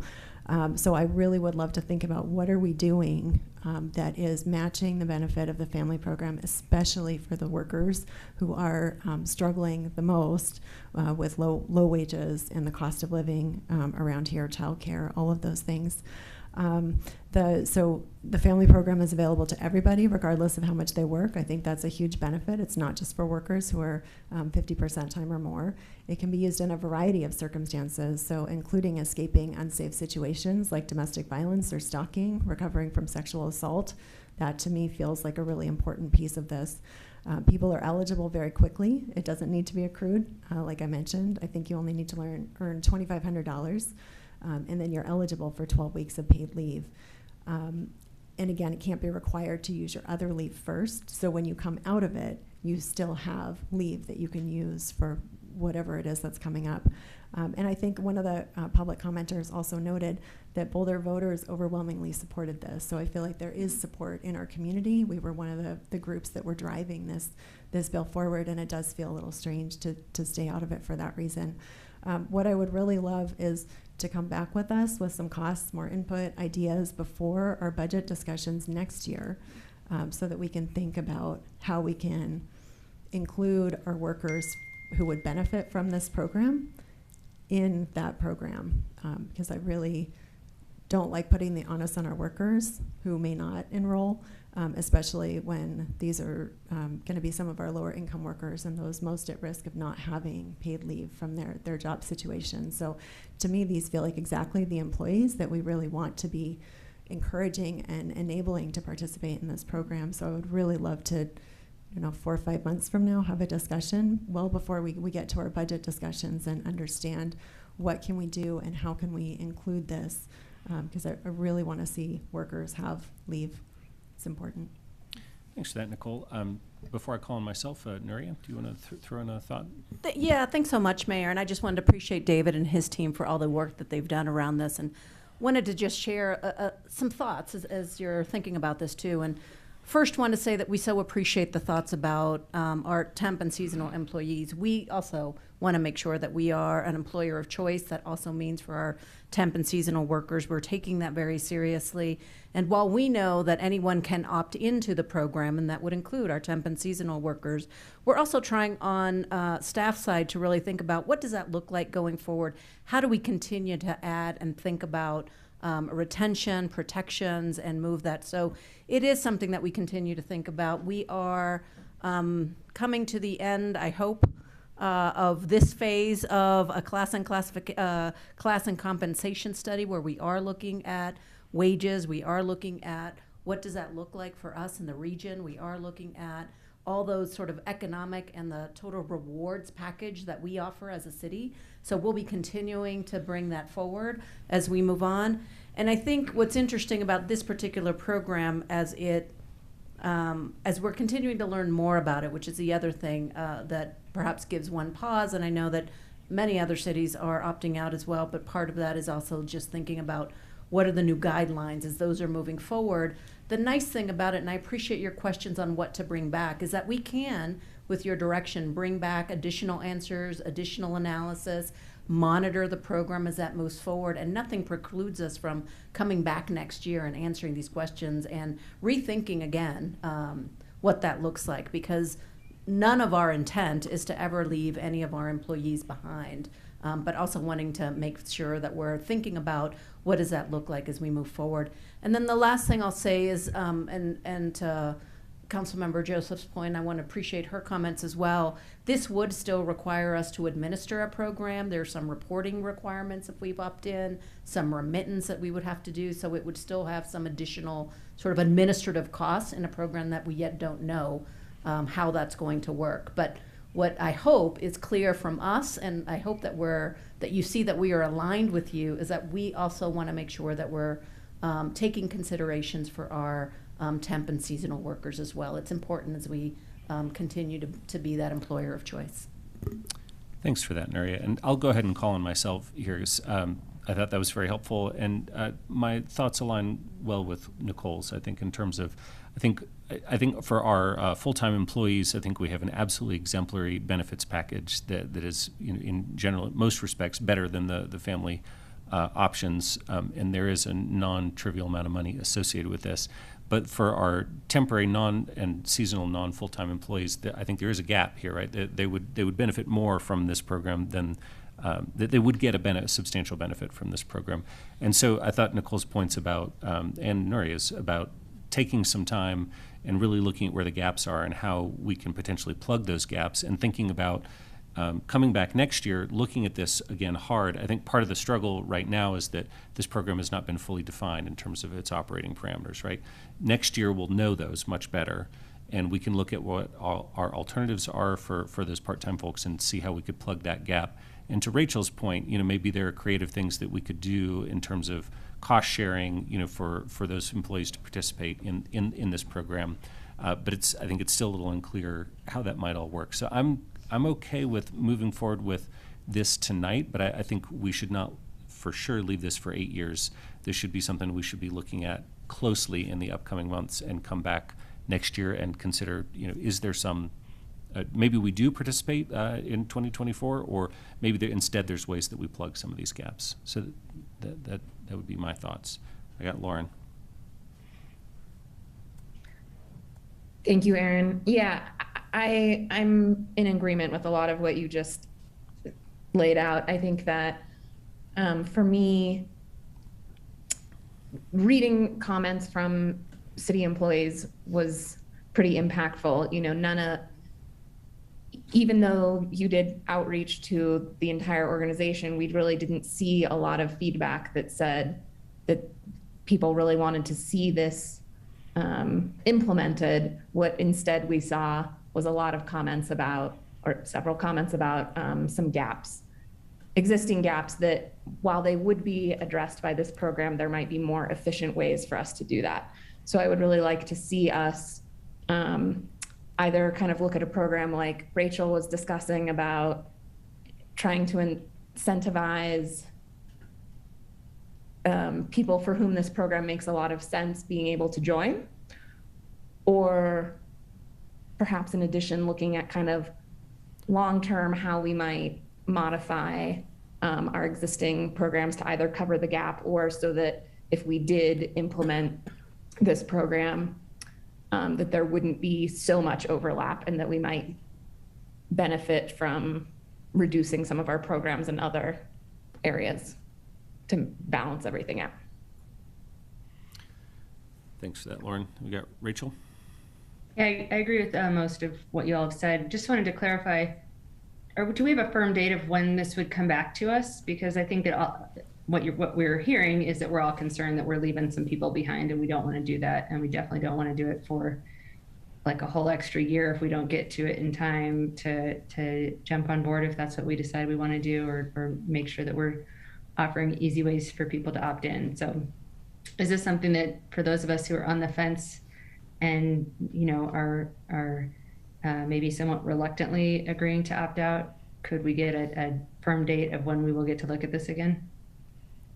Looking at you all. We believe, just in this moment here, maybe we're looking at later in the spring, so May-ish, for a return discussion here prior to the beginning of the budget process. I'm holding everybody to that, May. Okay. Thank you. Further comments, or we could do a motion potentially. Nicole? Can I just, and I'm just wondering, because I'm not totally comfortable. I want to make sure that if we're opting out completely, employees still have the choice. And so I'm looking at the options that you presented us in the agenda item, and it looks like we have the opt out completely, decline employer participation, and then participate. For the decline employer participation, is that what we're talking about with we as a city would not participate in it for this next year? We would have a discussion earlier next year about it, but employees could still choose to participate. Is that correct? Declining participation completely tonight would still afford employees the opportunity to directly engage with the state with their contributions and participation on an individual level. Dialing that back one level would be us building avenues through payroll deduction, and we are not at the ability point right now with new systems to be able to put that in place for January. So that's the full opt-out that still allows employees to participate directly. Okay, great. Thank you. I appreciate that. And then again, for employees, they would not start, if they were to choose the individual option, say they enrolled in January of 2023, the benefit would not actually kick in until January 1st, 2024. Is that correct? That is correct. Okay, thank you. Rachel, is that a new hand? It's actually an old hand. I'm sorry. But I will say, like, I wonder, I won't be here in January 2024, but I think maybe some of you could beta test this. Like, you could enroll. We're part-time employees, I think, right? Somebody could maybe just see what's happening. I don't think I'll be here to get the benefits, so I'm probably not going to do it, but I challenge someone to try it. I volunteer as tribute. I heard challenge accepted from Nicole. Thanks for that. I'll make a motion if nobody else is going to. All right. So I will go ahead and move to adopt Resolution 1321, declining all participation in the Colorado Family Medical Leave Insurance Program. Second. Okay, and then I'm going to speak to my motion, if I may, which is that I think you've heard the comments from us tonight, right? So I think there are some, I think, as I said before, we have an exemplary benefits package, right? But not everybody gets access to every piece of it. So I think we've given a lot of feedback to look at how we address those gaps. So I trust when you say you're going to look at that, and we're going to come back in May to look at how we might address those and think about whether we might consider participating in a future year. So I just want to make sure for everybody before we vote that we have commitments from staff to investigate all of those things and come back to us in May. Agreed? Great. Mark, did you want to speak to the second at all? No, I think we've outlined a clear plan of action. You've heard our concerns about seasonal employees, and you're going to have some lead time to develop suggestions and programs for us, and I look forward to hearing them. Any final comments before a vote? Seeing none, do we have a show of hands on this one? No, sir, we must do a roll call. All right, let's have a roll call. All right, we'll start this roll call with Councilmember Joseph. No. Spear, Yes. Wallach, Yes. Weiner, Yes. Yates, Yes. Mayor Brockett, Yes? Councilmember Folkerts, Yes. and Mayor Pro Tem Friend. Also a reluctant yes, which I heard in Lauren's voice. Thank you. Resolution 1321 is hereby adopted with a vote of 7 to 1. Right. Okay. Right. Well, thanks very much. David, you didn't get an easy one on your first time in front of council, but I appreciate all of your excellent answers and willingness to look into next steps. So I appreciate the collaboration. All right, that concludes our public hearings, and we now have one matter from the city manager to look at. Yes, sir. Our next item, which is item number 6 on tonight's agenda, matters from the city manager. It is the Access Management and Parking Strategies Implementation Update and Recommendations for 2023. Thanks so much, Council. This is an update. I know that we had a conversation about this last year, an additional conversation today. I'm going to throw it to Chris Jones, our Interim Director of Community Vitality, but I'll say that the bulk of the presentation will be given by Sam Bromberg, who is new. This is her first presentation to Council, so please be nice. Good evening, Council. Thank you so much for having myself and Samantha here this evening. We are glad to be back to share with you our one-year update.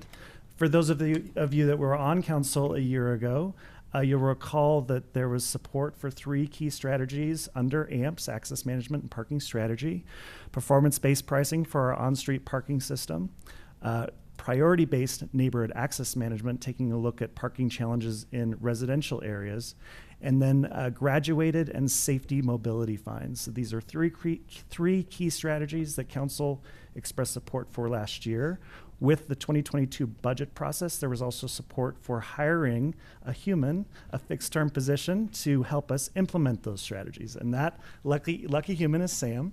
And so we're so happy to have her on the Community Vitality team, and she's here to share the good work that she's been pursuing for the past year, and looking forward to having discussion with you all after this presentation. So with that, I'll hand it over to Sam. Thank you, Chris. And as Chris said, my name is Samantha Bromberg. I'm here from Community Vitality to talk about performance-based pricing and the Residential Access Management Program today. Before we get into the presentation, here's a brief overview of what you'll be hearing about tonight.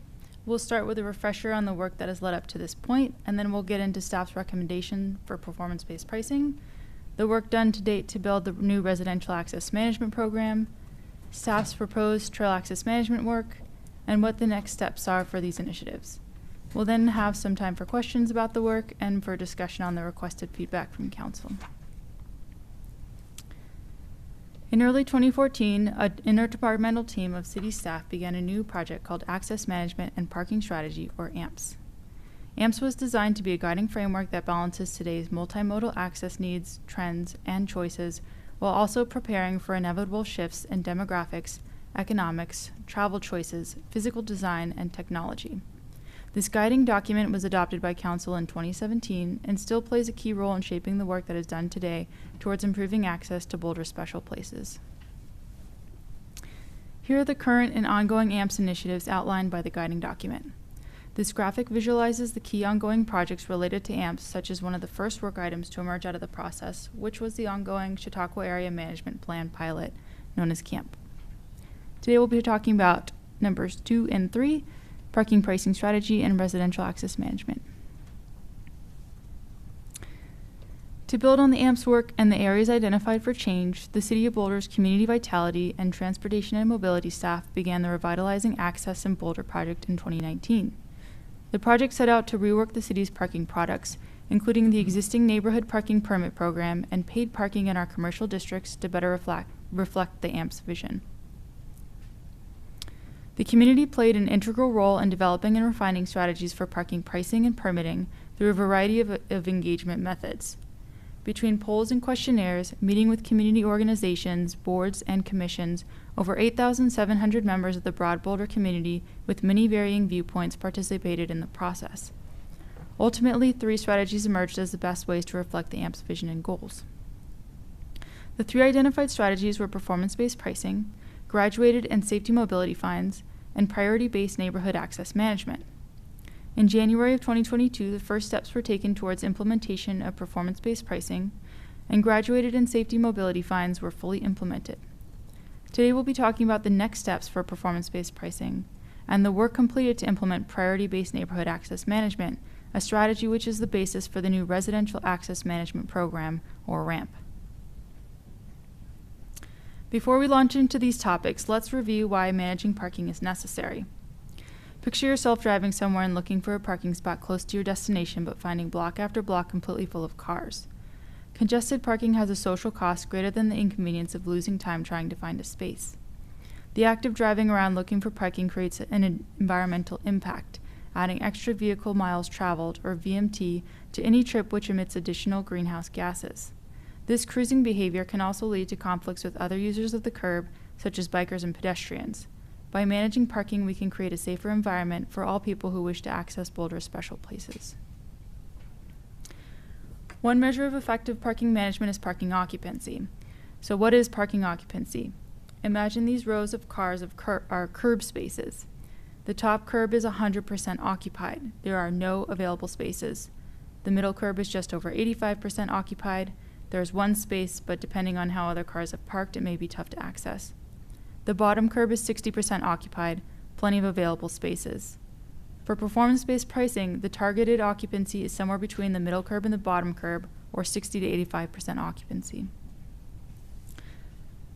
Performance-based pricing entails looking at existing supply and demand of on-street parking and adjusting pricing accordingly to better distribute parking across the available space.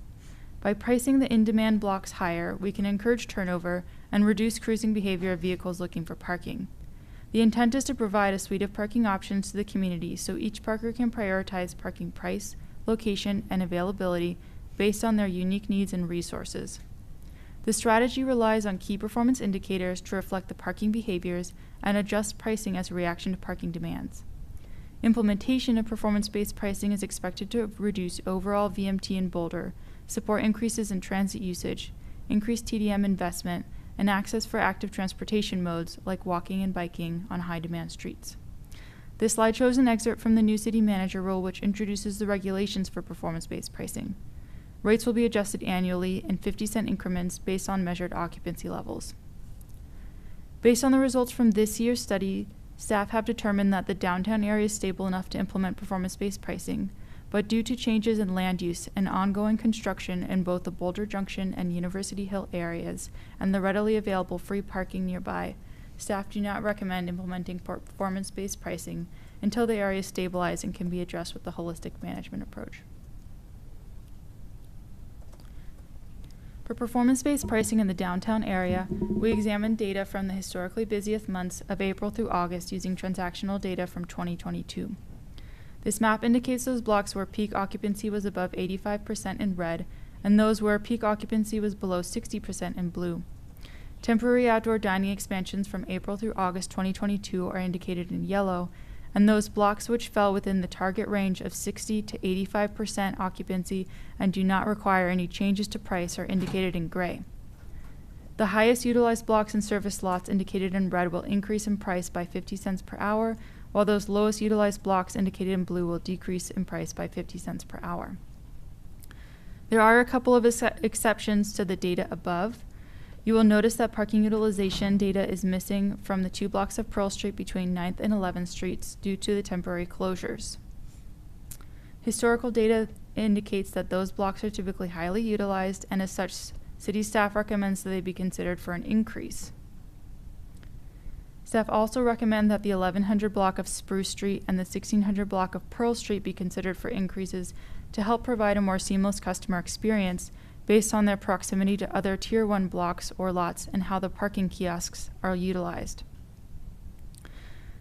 Additionally, sorry about that. Additionally, there is data missing from, just a second here. Your mouse might be on that screen. I saw it.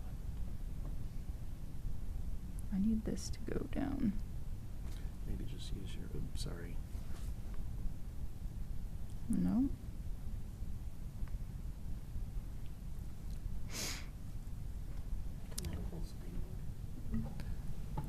We're trying to get to notes. Yeah, there's data missing from the municipal lots between Canyon and Arapahoe due to a temporary suspension of the employee parking program through December of 2022. So exit out of full screen mode. Not exit the thing. Oh. You're doing great. Thank you. Apologies. Oh, now we're gonna have to go back. Okay. And we're good.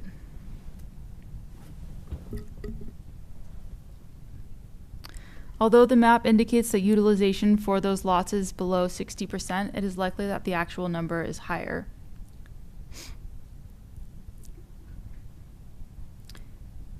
The 1400 block of Walnut on the north side of the RTD station downtown is missing data from a coin meter head that was removed during the study period, and the 1700 block of 15th Street is currently impacted by construction activity.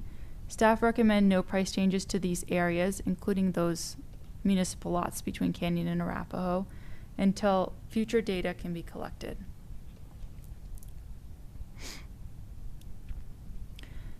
In a push to take a broad and active approach to managing parking and mobility behavior, the Residential Access Management Program, or RAMP, was introduced through the Revitalizing Access in Boulder work to build and expand upon the existing neighborhood parking permit program. RAMP, like performance-based pricing, takes a data-driven approach to manage parking in our residential neighborhoods. It is built on an annual assessment of the entire city based on key metrics such as parking occupancy, high trip generating land use, and resident or staff identified areas of interest. The goal is for the program to be more responsive to the individual needs of each neighborhood or area as opposed to the previous one-size-fits-all approach of managed parking. The previous neighborhood parking permit program, initiated in 1994, created the 13 zones that exist today. Most zones allow users without a permit to park for a limited time, typically between 2 and 3 hours once per day. The program's intent was to manage spillover parking from activity centers like downtown into surrounding neighborhoods. Zones were created or expanded through a citizen-driven petition process followed by a city review and a public hearing. The displayed map shows the Whittier NPP zone. Over the past year, staff have been busy building the RAMP program from the ground up, starting with the parking management strategies which can be utilized under RAMP and the annual citywide assessment. Staff collected parking occupancy data from 38 unique study areas containing over 1,000 block faces.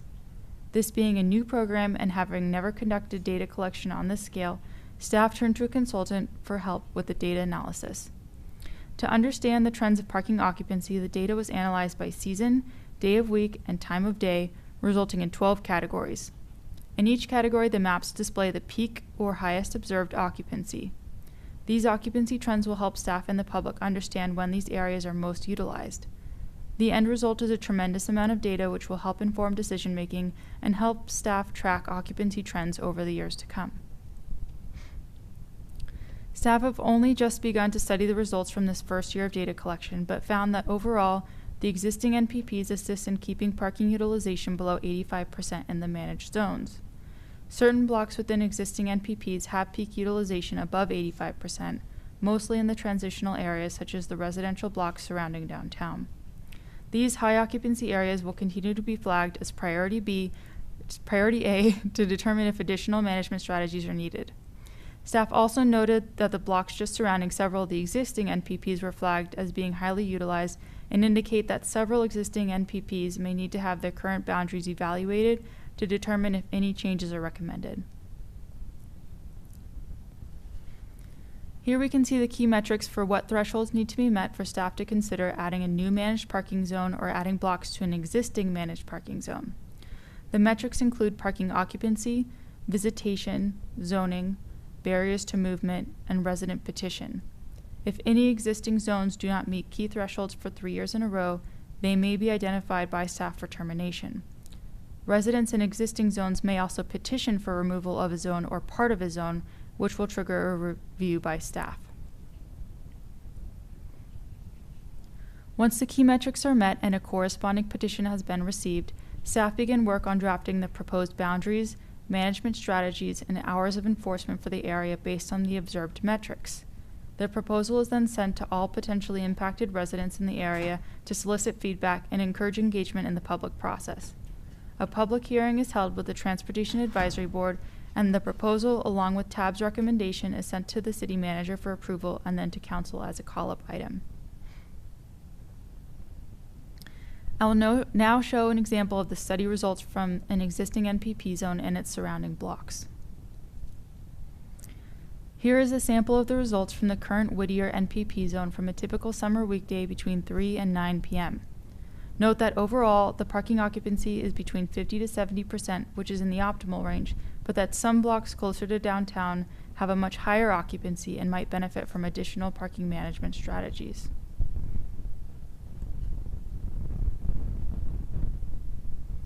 This map shows the results from the unmanaged block just outside of the current Whittier NPP. These results are from summer weekdays between 5 and 11 a.m. We can see that there is parking spillover on several of these blocks. This data would suggest that we should take a closer look at this area, including expanding the scope of the study to additional nearby blocks. The original NPP program assessed the need for new NPP zones and extensions of existing zones based solely through the process of resident petition. Under RAMP, residents can still request that their neighborhood be studied for possible inclusion in a new or existing NPP. Blocks identified through the petition process are automatically prioritized for study to determine whether any parking mitigation may be necessary. Between the years of 2019 and 2022, while the city was developing RAMP, 3 separate resident petitions were received for NPP expansions. The petitioned expansions include a 1-block addition to the University Hill NPP, a 1-block addition to the Mapleton NPP, and a 16-block addition to the East Aurora NPP. The first 2 petitioned areas did not meet the required metrics for implementation of an NPP. Following are the results from the petitioned East Aurora NPP expansion. For the petitioned 700 through 800 blocks of 31st through 38th Street, we found peak occupancy during fall to spring weekdays during the hours of 11 a.m. and 3 p.m. at 57%. The 57% peak is aggregated across all the blocks in the petitioned area. However, as is shown on the map, some blocks peaked at over 85%, while others were below 50%. Visitation to the area accounted for 24% of all parked vehicles, which is just below the recommended 25%. The data suggests that this area may benefit from managed parking. So what comes next for RAMP? Now that we have our initial results in, staff can deprioritize certain areas that fell within the optimal occupancy thresholds and focus in on the areas that fell outside of those optimal thresholds. The next steps will involve expanding the scope of the areas of interest to understand where the boundaries are and what possible solutions should be recommended. When all key thresholds are met and a petition receives, staff will prepare the proposed regulations and boundaries for the zone and conduct the required community outreach. Staff plan to return to the Transportation Advisory Board with recommendations on the areas that met all key metrics next year. In the annual citywide study, RAMP aims to identify high trip generating public and community uses abutting or adjacent to residential areas, such as open space access points and trailheads, which can create parking impacts to adjacent residential blocks. Historically, most neighborhood parking permit zones have been near traffic-generating destinations such as downtown that already offer alternative modes of arrival beyond the personal vehicle. As RAMP expands its approach to look at access citywide, the neighborhoods adjacent to highly utilized OSMP land should be studied. Since many OSMP trail areas do not have access options beyond the personal vehicle, it would be OSMP visitors that would feel the impacts of any parking management implemented in those areas. As public use lands require special care, community vitality cannot operate without the involvement of OSMP as well as transportation and mobility staff who bring relevant subject matter expertise to the table. Similar to the camp pilot, which brought together multiple departments to implement a project that accounted for parking management and public access, staff recommends the formation of a trail access management work group who can capitalize on the momentum from the upcoming camp evaluation to create a strategic plan and framework to guide future implementation of parking management and TDM strategies for impacted neighborhoods near OSMP trail areas. In 2022, OSMP staff helped identify a list of 8 trailheads and access point areas based on visitation and mode of arrival data within walking distance to residential neighborhoods in city limits. These staff-identified locations were included in a preliminary RAMP study to determine whether there are significant parking impacts on the surrounding neighborhoods. Overall, the initial results rate most trail access areas with lower optimal parking utilization. By creating this interdepartmental work group, we can further study these results to understand what other relevant studies or data should be accounted for in studying these trail areas, as well as factor in community concerns frequently heard from some of these areas. Here we can see the Sanitas and Dakota Ridge areas. There are 10 access points in addition to the Centennial Trailhead, which service this area. Overall occupancy levels are between 50 to 70% at peak observed times, though certain blocks are much higher than others, especially those closest to the Centennial Trailhead. The recently published OSMP Phase 1 and 2 parking studies identified Centennial Trailhead as having the second highest relative average percentage occupancy of all trailhead lots, with only Chautauqua having a higher occupancy based on its capacity. The study found that 57% of vehicles that entered the lot were turned away during peak periods. The Chautauqua area remains one of the highest utilized areas, and data collected will also help inform the camp evaluation being kicked off later this year by the Transportation and Mobility Department. The next steps for trail access management are to kick off in the wake of the upcoming camp evaluation, at which time the work group will determine the appropriate path forward, including what, if any, additional study or outreach should be conducted. The camp evaluation should be wrapping up by the fall of 2023. Lessons learned from the pilot will help inform how we can scale down effective management solutions to less impacted areas. The work group will then develop recommended strategies and framework for addressing trail spillover into residential areas based on measured impacts. The next steps for performance-based pricing and ramp include the development of a communications plan to inform the public of the upcoming changes, the scheduled fee increase for residential and commuter parking permits, the introduction of a discounted residential parking permit for income-qualified residents, the implementation of the recommended price changes for paid parking in the downtown area, the kickoff of the trail access management work, and the continued data collection and analysis for performance-based pricing and ramp. To close the loop on all the work that has been completed to date on these projects, Community Vitality staff presented to 8 boards and commissions to answer questions and solicit feedback on the work completed to date towards implementing the strategies supported by Council in 2021. Some of the highlights of the feedback we received are synthesized on this slide. Overall, most boards and commissions were supportive of staff's recommendations and work to date. Staff heard a suggestion for other curbside uses for Tier 3 blocks under performance-based pricing instead of lowering pricing. Some concerns that were heard for ramp included the speed of cost recovery for the program, the price difference between residential and commuter permits, and a desire for more flexibility as it relates to permit issuance and removal of underperforming zones. For trail access management, a concern was voiced about equitable trail access for all community members. Moving forward, staff will continue to solicit feedback from the Transportation Advisory Board on all proposed changes and will work with the Open Space Board of Trustees to solicit feedback on the development of the trail access management work. At this point, I would like to open it up for questions that Council has on the work that has been discussed tonight. The questions on the slide are areas of interest staff would like to hear from Council on.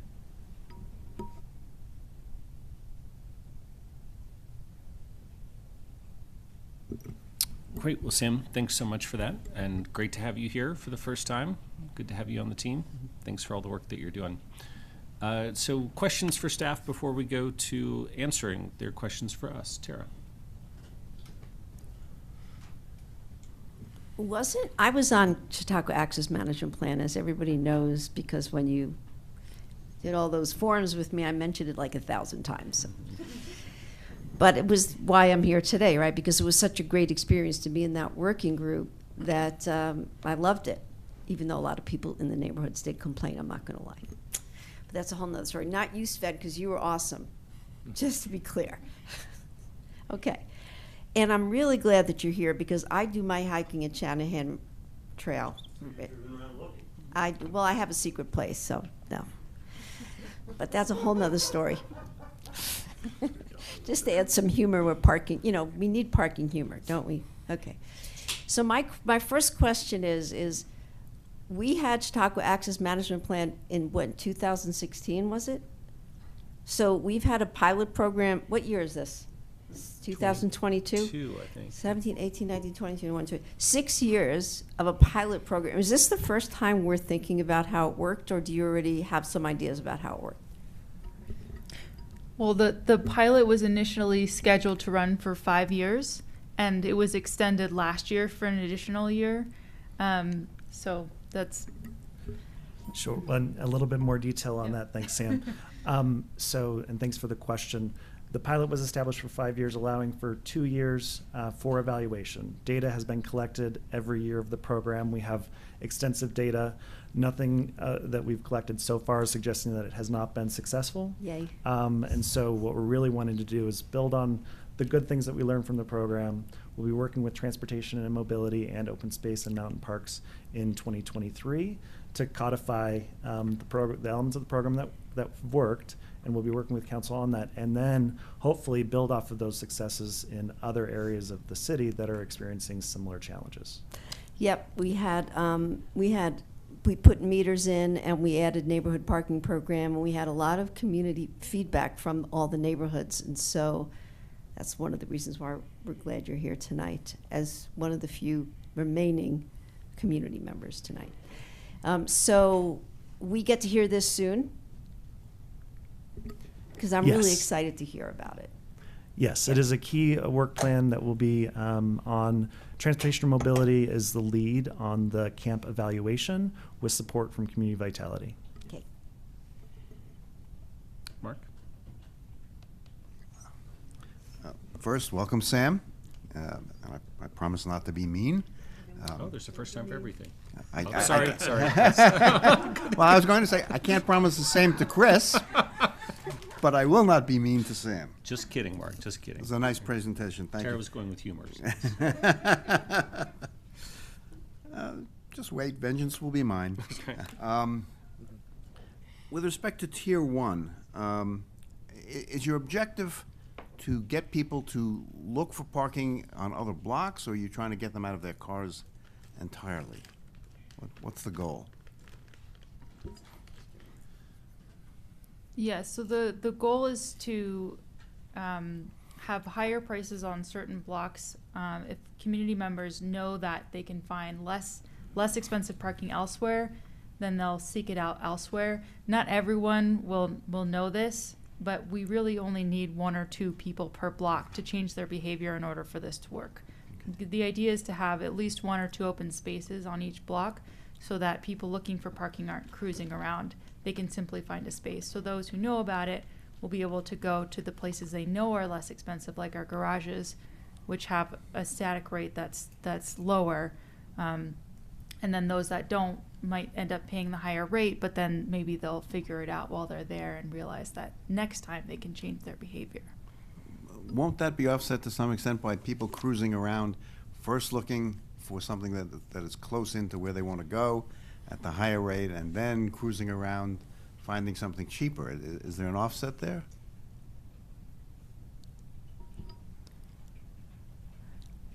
That's an interesting question. I think, but not mean.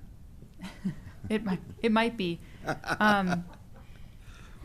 There's a number of different ways that we can communicate the pricing tiers to folks, and so I don't know how closely people will be paying attention to the signage as they're looking for the space initially, but we have other ways of communicating to folks ahead of time what to expect when they come downtown for parking, and so that's what we're hoping to capture, or to inform some of those folks. And my last question is, did you give some consideration to the equity impacts of raising fees?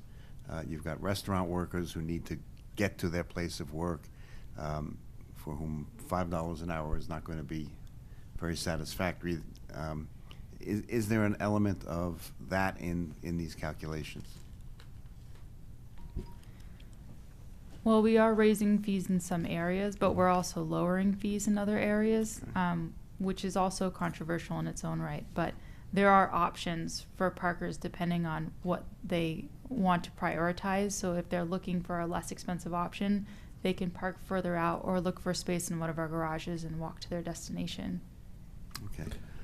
I will add a big component, as you've been alluding to, is education of the number of options that we do make available specifically for employees who need longer term parking. What we really want to do is encourage them to use the garages at the lower rate, or the $3 product for evening shift workers. We also have the $1.25 per day parking permit for the Alpine Balsam garage that does require to use your EcoPass to get to downtown. We have developed a lot of products. Whether or not people know about them is the question. Okay. All right, thank you. It was painless, wasn't it? You weren't even mean. I've got Jeannie and then Rachel. Thanks for being here. Earlier I was missing for a little bit, for good reasons. I will not tell you more, but I just wanted to know if by any chance you earlier talked about how communities can get into the program, the parking program, because of our community member here. He was having concerns with spillover from people who are at Shanahan Ridge Trail, who the spillover into his community. So how can we help alleviate that, or also what are some of the enforcement mechanism, if there is any? Thank you. Thank you for that question. Yeah, so in the building of the ramp program, staff realized that the previous city manager role did not allow for managing parking near community use lands on the weekends. And so that was the impetus for the trail access management work, was we recognized that if we can't manage parking on weekends, we're not going to be able to provide a benefit to neighborhoods like Lehigh and Shanahan Ridge. And so, but because it's community use lands, we also know that there's special requirements for equitable access to those areas, which are public use areas. And so that's why we're recommending this trail access management work group, is so that we can come up with an approach that accounts for both parking management and also access to those special places. And if once that work is complete, then hopefully there will be a petition process based on those thresholds that we're measuring every year with the annual citywide study, so that those areas that meet those thresholds can petition in, and we can come up with those solutions. For the existing ramp program for areas that are not abutting or adjacent to community uses, we already have this program in place, and so once the area meets all those thresholds and we do have the petition, then we can come up with the proposed regulations and go through the public process. Chris. Thanks, Sam. And I want to also point to our enforcement program does regularly try to get to the Shanahan Ridge area. This is one of the challenges with the neighborhood parking permit program as it currently exists, is the farther away the neighborhoods are, the more challenging it is for a fixed team to get out to the edges of town. So it is part of the consideration if we are going to consider expanding residential access management program and having more neighborhoods with more regulations, we do need to be thinking about how do we make sure we're resourcing the enforcement piece as well. Thank you so much, and for your first time, you're excellent. Yeah. Thanks, Rachel, then Lauren. Thanks for the great presentation too. So yeah, I'm sticking with the trail access management, and my point of view, I guess, is maybe different than some of my colleagues. I live somewhere where I have to basically cross highways to get to open space. Like I can't walk out my door and go somewhere lovely. So I'm more concerned, or equally concerned maybe, about ensuring that people who do have to drive to trails or bike to trails, and some people really have to drive because they're far if you're planning to hike, have good access. I've been at Shanahan Ranch, Lehigh area, and been chased off from parking in places that I think are legal by people who didn't like me parking there. So one question I have is, are we looking at also signage that says, hey, you can park here? And I was with one of you, a colleague, when that happened to me once, so somebody could vouch for me if they wanted to.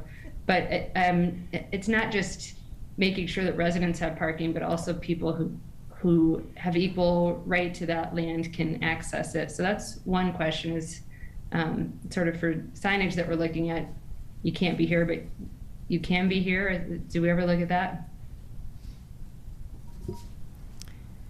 Yeah, that's an interesting question, and I will say part of the trail access management work is to ensure that there is a corresponding transportation demand management plan in place for those areas, so that there's other access options. But with the implementation of any parking management, for example, in an NPP, a neighborhood parking permit zone, we usually do put up signage that has those regulations for where you can park and for how long and under what conditions. And then we also have signs that point to where you can't park.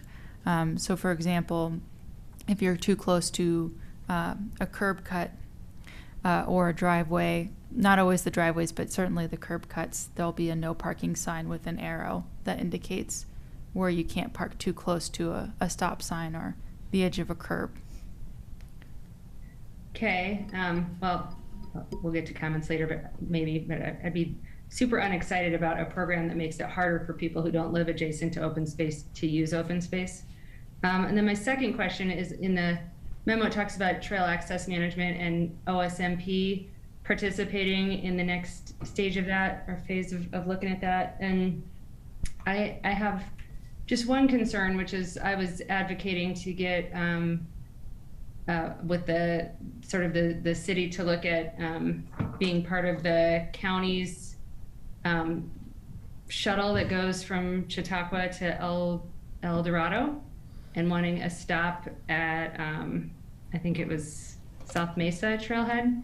And OSMP, the feedback I got was that there were concerns that it might increase, too much increase on open space use by people using that shuttle. And so I just have concerns if that's the philosophy of one of the main participants there. And I'm not saying it shouldn't be a voice, but I don't know if there's a countervailing sort of, if we cut out the people who would shuttle there and we cut down parking spaces there, who can use open space? It's really, as far as I can tell, people who have money to live right near open space. And so I'm very skeptical of us just having it, maybe inviting into that conversation the lens of reducing numbers possibly on open space, because that is what happened in the one area I'm aware of where parking and shuttles and open space intersected. So wanted to understand why open space and who else is maybe going to be invited into that conversation to make sure that there's a real strong focus on equity and our transportation goals. And just before you respond to that, I'll just note, thanks for raising that, Rachel, that OSMP did eventually agree to that, and the South Mesa Trailhead was added as a stop, but there was a delay while concerns about increased visitation were vetted. So anyway.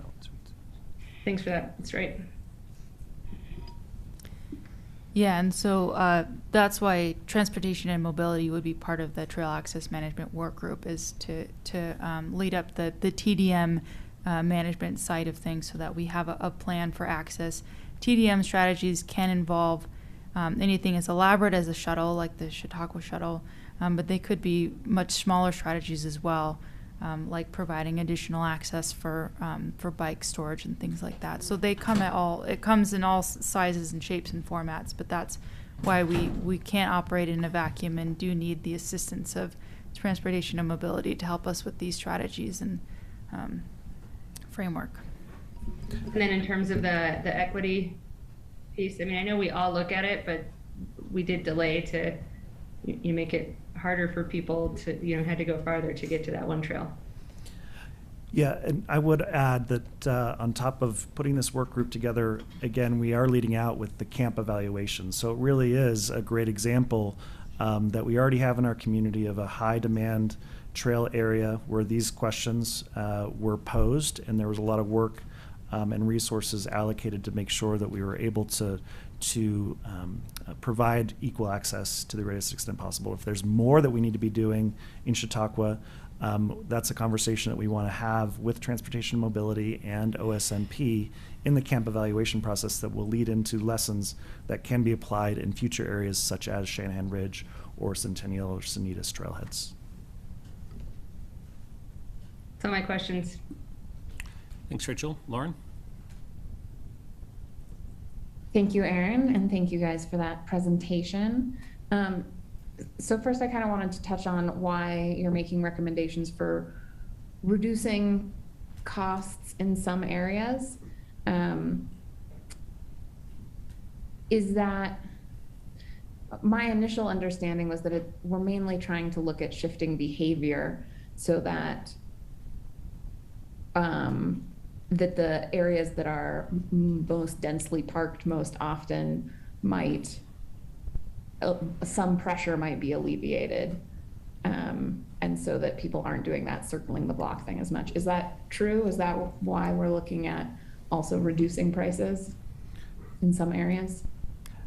Thanks, Lauren, for the question. So yes, in the introduction of performance-based pricing as part of the AMPS implementation strategy last year, we communicated that our policy approach would be a $1 per hour floor and a $5 per hour ceiling. Through the conversations that we've been having this year, we understand that there might be some desire to raise the floor.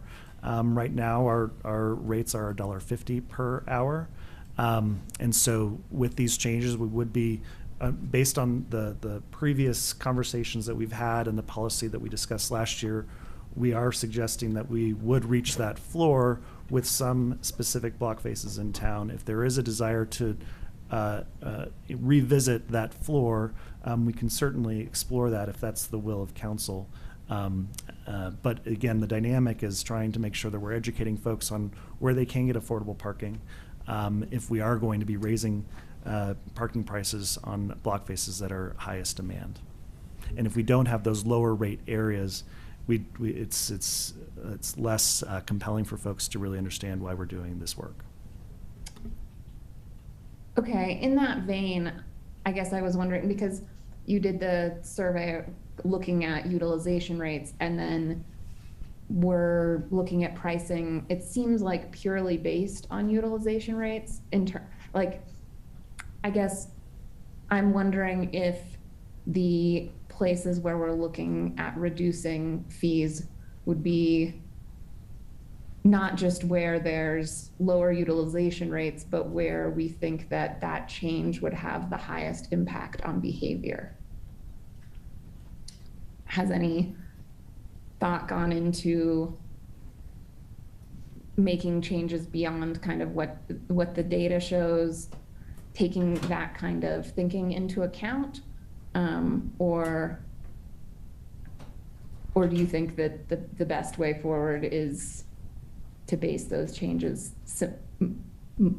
as close as we can to what we believe the utilization rates will be? Well, so first I just want to say, what we've charged Samantha with is implementing the performance-based pricing strategy, which was communicated to be a reflection of utilization data. And so if there is a desire to take a different approach, I just want, and I'm having a little bit of a hard time getting to the question, and maybe Sam, if there's anything you want to add, but that's what we've charged Sam with, and if there's a different direction that we want to explore, then that would be a different conversation. And just to add to that, I think that there's still a way to in a roundabout way get to what you're saying by implementing performance-based pricing, because we're going to be keeping track of this utilization data year over year. And so we'll see those changes next year once we implement the new pricing, and then we'll change the pricing again the following year as a reaction to how the supply and demand changes.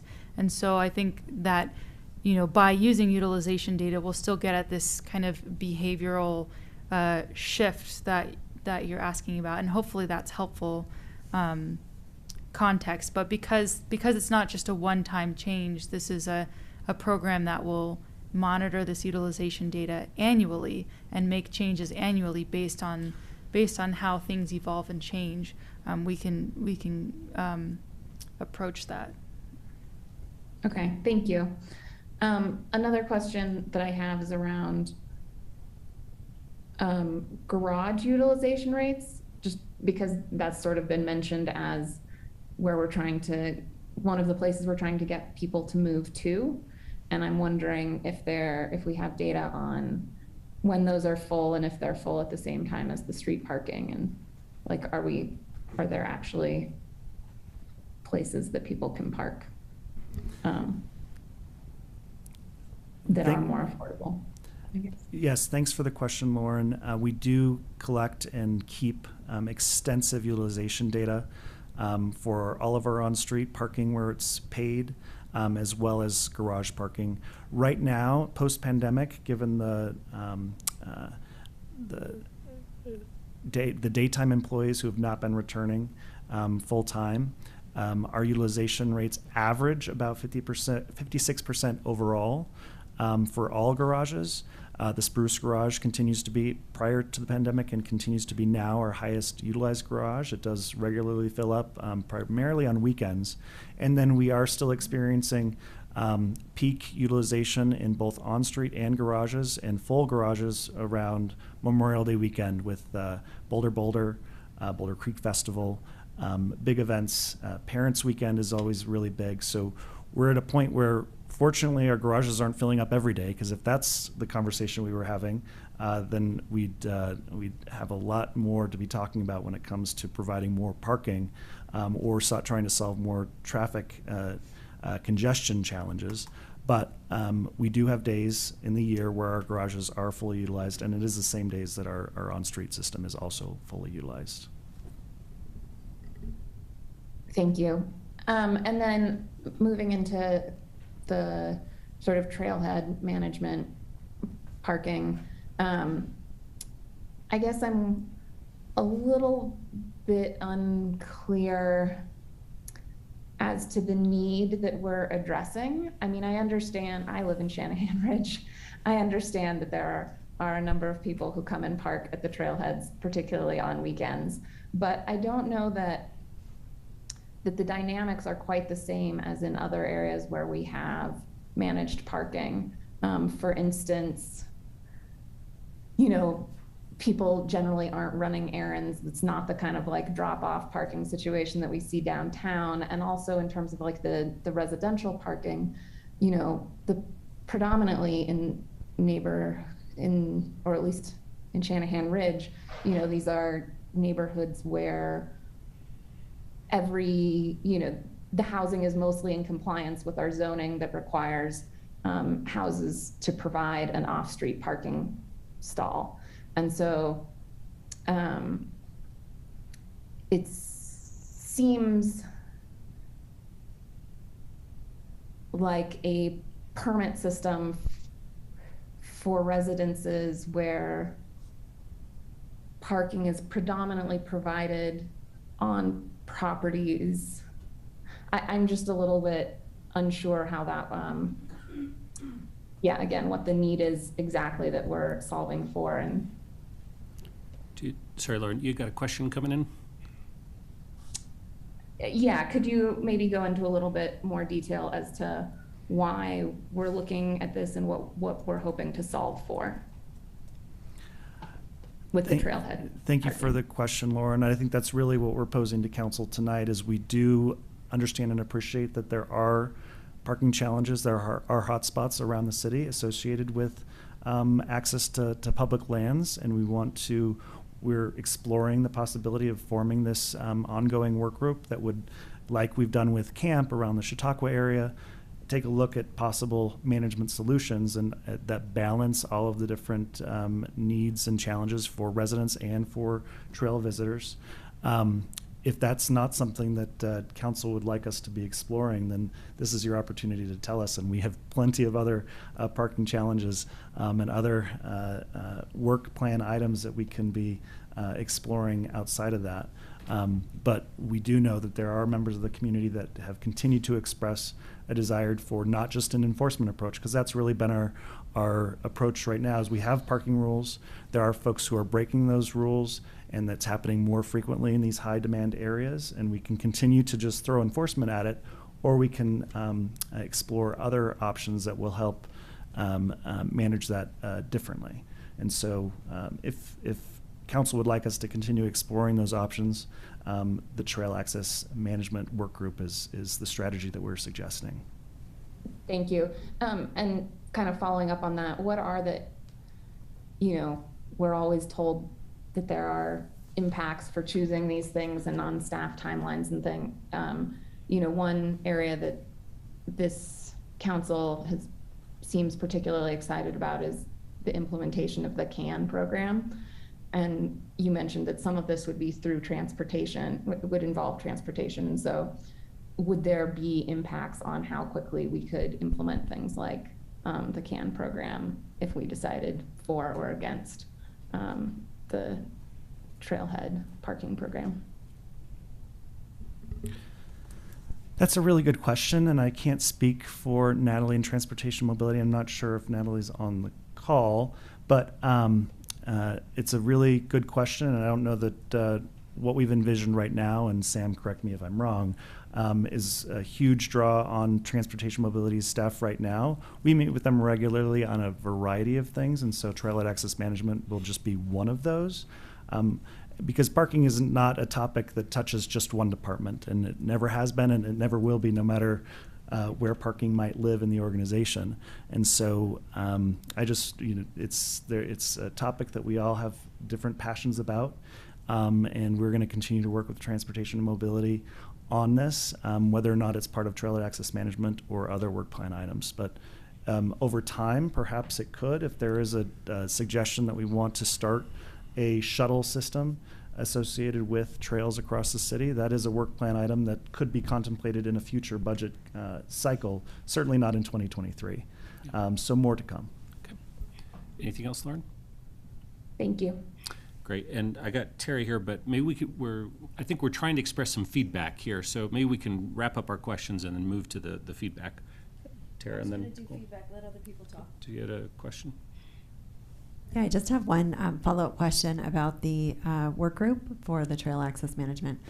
Is this a work group that would just focus on parking? Because one of the things that I often hear is, folks would love to have more bike parking, for example, easier access to the trails that way, which may reduce some of the parking demand. So I was just wondering about the scope of it.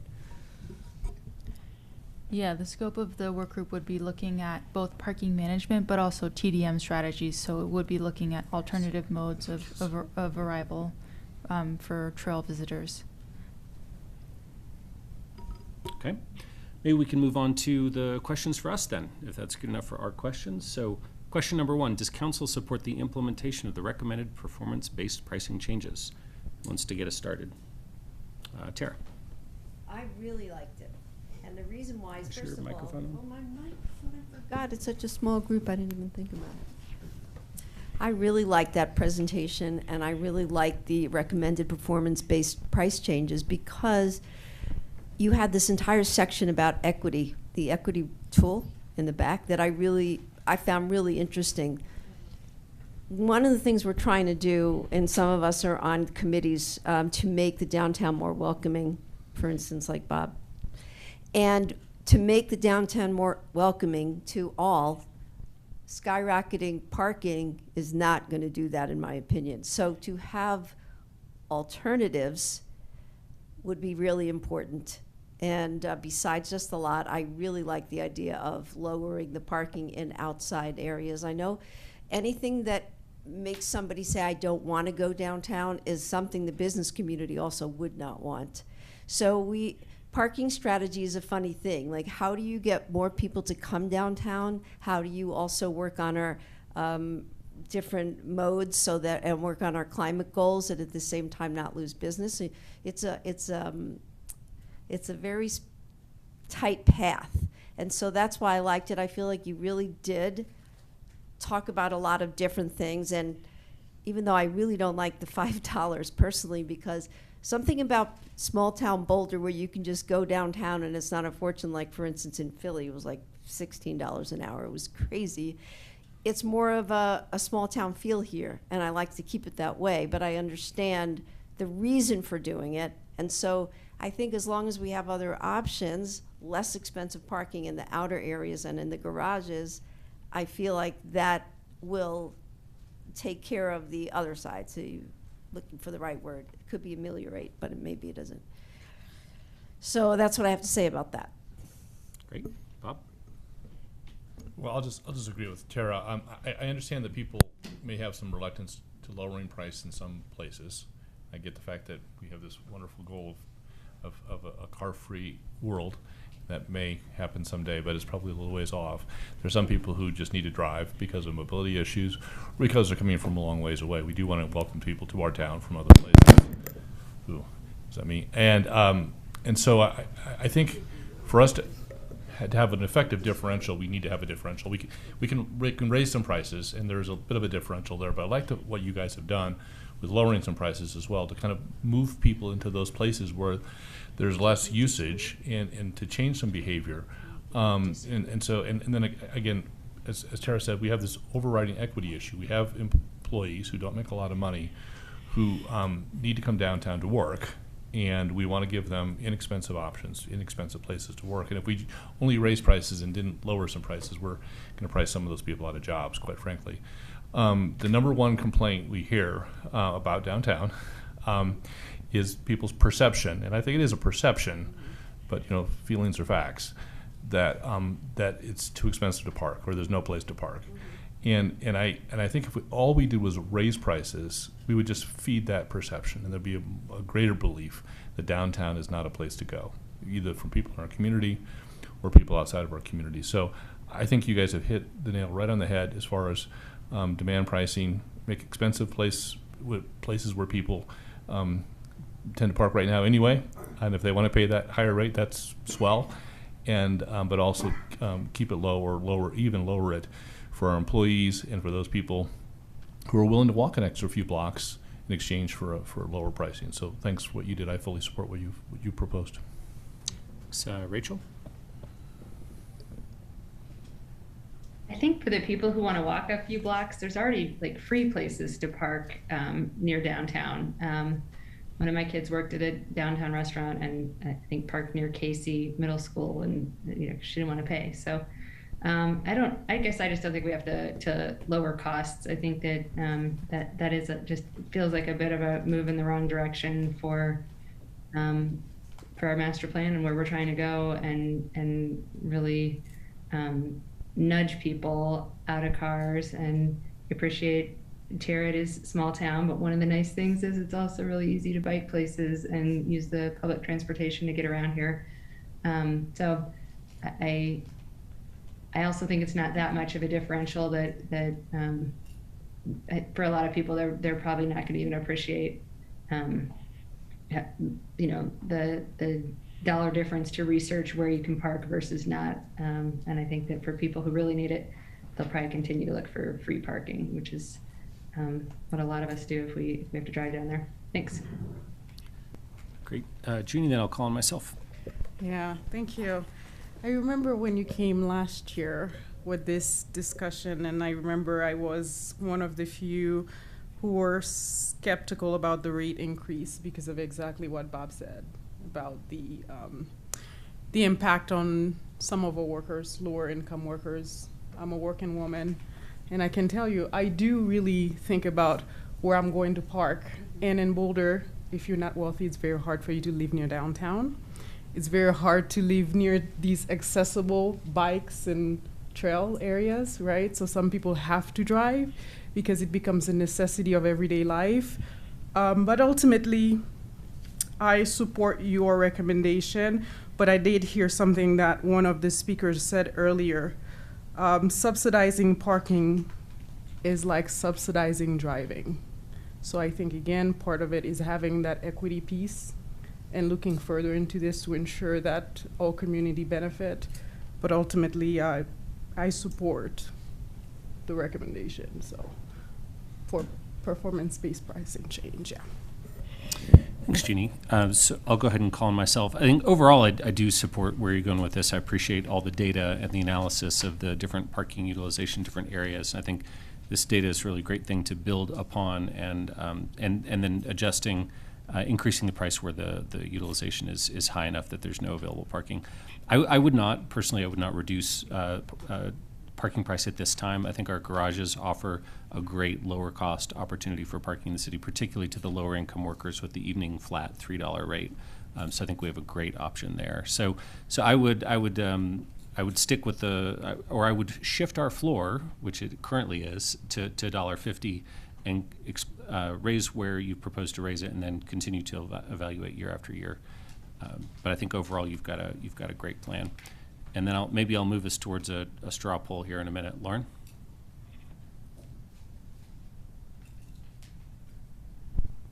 Sorry, I'm having trouble clicking buttons.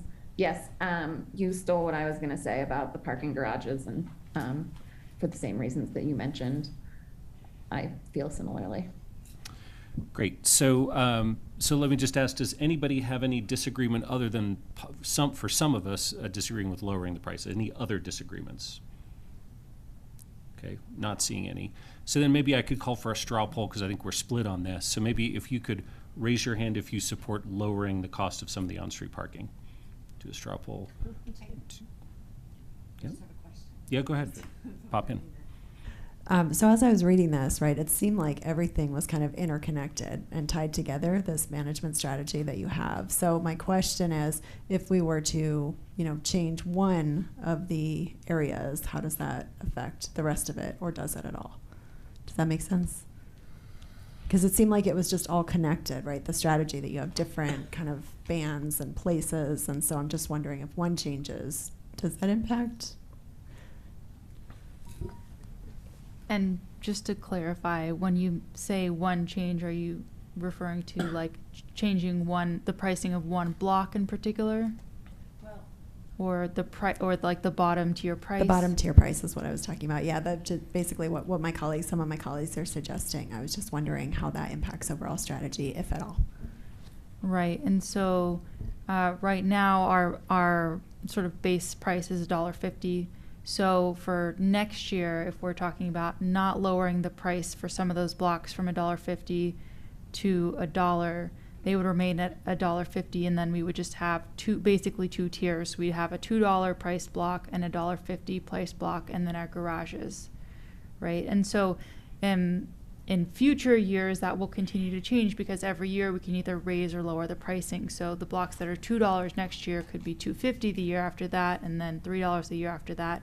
But it does mean that we would lose some of that, like some of those options for the variety of different tiers for next year if we decide to raise the floor up to $1.50. Does that? And looks like Chris might have something. Yeah, I was just going to say it does impact the data collection for next year with that delta between the lowest tier and the highest tier. So it just means we have two prices as opposed to three tiers of pricing. So if I continue with the straw poll there, so we can close this out. So who would like to? Could I ask one quick question? Yeah, yes. Go ahead, Lauren. So what is the hourly rate in the garages? Because wouldn't that still be a different tier? It's $1.25 per hour in garages up to 6 hours, and then it's a $15 flat rate. Plus the evening rate. Right, and then there's an evening program. So if you enter if you enter after 3 p.m. and leave before 3 a.m., it's a flat $3 rate. Thanks. Okay, so straw poll, who would like to see the price for some parking decreased per the staff recommendation? So we got 3, we got 4, we got 4.5. Nicole, you're going to have to... You can go like this. Okay. Here's the tiebreaker. Here's the tiebreaker. Yeah. I don't really feel like I kind of have my mind around this in a way that's going to help me advance it. I've come up with a complete split then on this. I've got 4.5 to 4.5 for straw poll. Are we allowed to? Are we allowed to look at Matt's hotline post? So I was essentially including that because I think he was pretty clear on that one. So that was. So I have a question. Didn't you tell us wasn't that the plan in your performance-based price changes to lower some and increase some? So we can just say that's a good plan to start with. I'm just going to say that. Well, and it seems like half of you are interested in implementing as proposed. The other half are not interested in a price decrease. Right. So then I'd say there are possibly two options. If we then wanted to still have a delta between the lowest utilized block faces and the highest utilized block faces, and I'm not suggesting that a straw poll would be nice, I guess, on do we want to entertain $2.50 per hour next year on our highest utilized block faces, $2 on our a $2 middle range, and then $1.50 on our lowest utilized spaces in the downtown. I can test that out, but Nicole, go ahead. I was just going to ask a question. So one of the reasons that I'm really torn here is that if I read the engagement description, the racial equity tool correctly, 8,500 people weighed in on this, right? And so I think what I'm struggling with is kind of going against that, going against some, thinking from all the boards and commissions, from all the people who weighed in on this at 9 o'clock at night. So that's part of the reason that I'm really struggling with that. Okay. Well, so who likes Chris's revised proposal? Maybe raise your hand. Go ahead. Yeah. So instead of a decrease, we're going toward an increase now. That's basically the proposal, the new proposal. Okay. Yeah. So who liked his plan?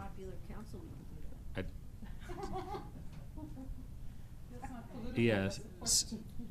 So Chris, I'm not getting a huge amount of uptake on your. I personally am not troubled by having 2 tiers rather than 3 tiers. That does not bother me personally. I think I'm in a similar spot. If that's what it takes to kind of move us forward, I think I'm in a similar spot where having 2 tiers feels okay to me. We have the parking garages, as Lauren pointed out. I think that still have the lowest tier. My question is, from all the engagement that you did, is that okay? What is your thought there?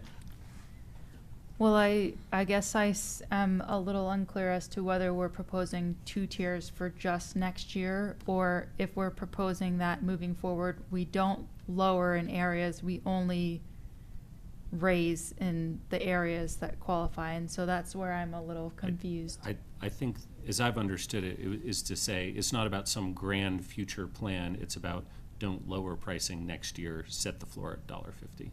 Okay. So but to Nicole's point, so question. Yeah, in our engagement with the community during the AMPS implementation conversation, there wasn't, we didn't get into the exact pricing. It's just making sure that folks always had an affordable option. I think the garage is still intended to be the affordable option, especially for folks who have long-term parking needs, because we still have parking time restrictions on all on-street parking in the downtown. So the intent is not to have people parking for more than 2 hours anyway on street. So I don't think that by raising the ceiling to $1.50, it just means that we'll not lower the rates on the lower utilized block faces. We'll collect data in 2023, and we'll have recommendations for 2024 that will include raising rates on the highest utilized block faces, and then in 2024 we'd have those 3 tiers. So it's a slower step to getting to that point of having the 3 price levels. So Nicole, given that, all right, which would be clear, please? I think it would be with the not lowering prices next year, because we still have the garage as a lower cost option. So we now have a bigger majority for that approach. 2 tiers, not lowering prices. All right, so if we can move forward with that, if that's all right. The next one, does council have any questions or feedback? We've already given questions, but do we have any feedback on the RAMP citywide assessment process? I thought you were doing a great job, but. Just one really quick one, which is that I read the note about offering income qualified residents a discount, and I really appreciate that. And I was also thinking about those residents as being some who may benefit from the e-bike rebate program when we get there. Great. So we got thumbs up to how they're doing. Any other comments on that? Rachel. The document I'm looking at has a different number 2 question. So is there still a number 3 question that'll touch on? There is a number 3 question coming up, which I'll go ahead and move to. So it sounds like we're ready. Does council have any input about the proposed next steps for the ramp and the associated trail access management work group? I got some input. Let's see, I got Tara and then Rachel. Tara, did you have some? Yeah, I thought you said you had some. I'm going to wait. I'll take a turn afterwards. You go ahead. Okay. I think it's a great idea to. Are you on? No. I think it's a great idea to do something similar to camp. It was a great experience for everybody on camp, and we got to hear from all different sides and a huge amount of community engagement. I really like what Rachel said about equity in terms of trail access. And we also have Sven here who gave us the other side. So I feel like that is the best of both worlds to really, on all the higher impact neighborhoods, to do that type of thing. I really think that would be a great idea. Rachel? Yeah, so thanks for that, Tara. I guess I just want to make sure that what we're doing as part of that, you know, to the extent that any look would be like the impact on visitation.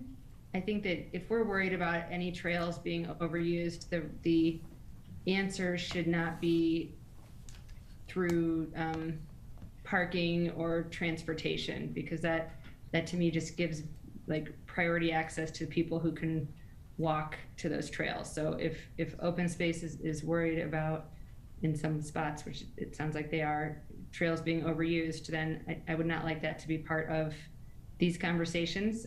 You know, if there are other ways that we need to look at, then let's look at those, but I would not tether that at all to this conversation, because this is just about, I think, making sure that people can park in their neighborhoods and park near where they want to access trails. So that's the first thing. And then second, I guess I was intrigued by Lauren's question, like, you know, why are we looking at some of these spots?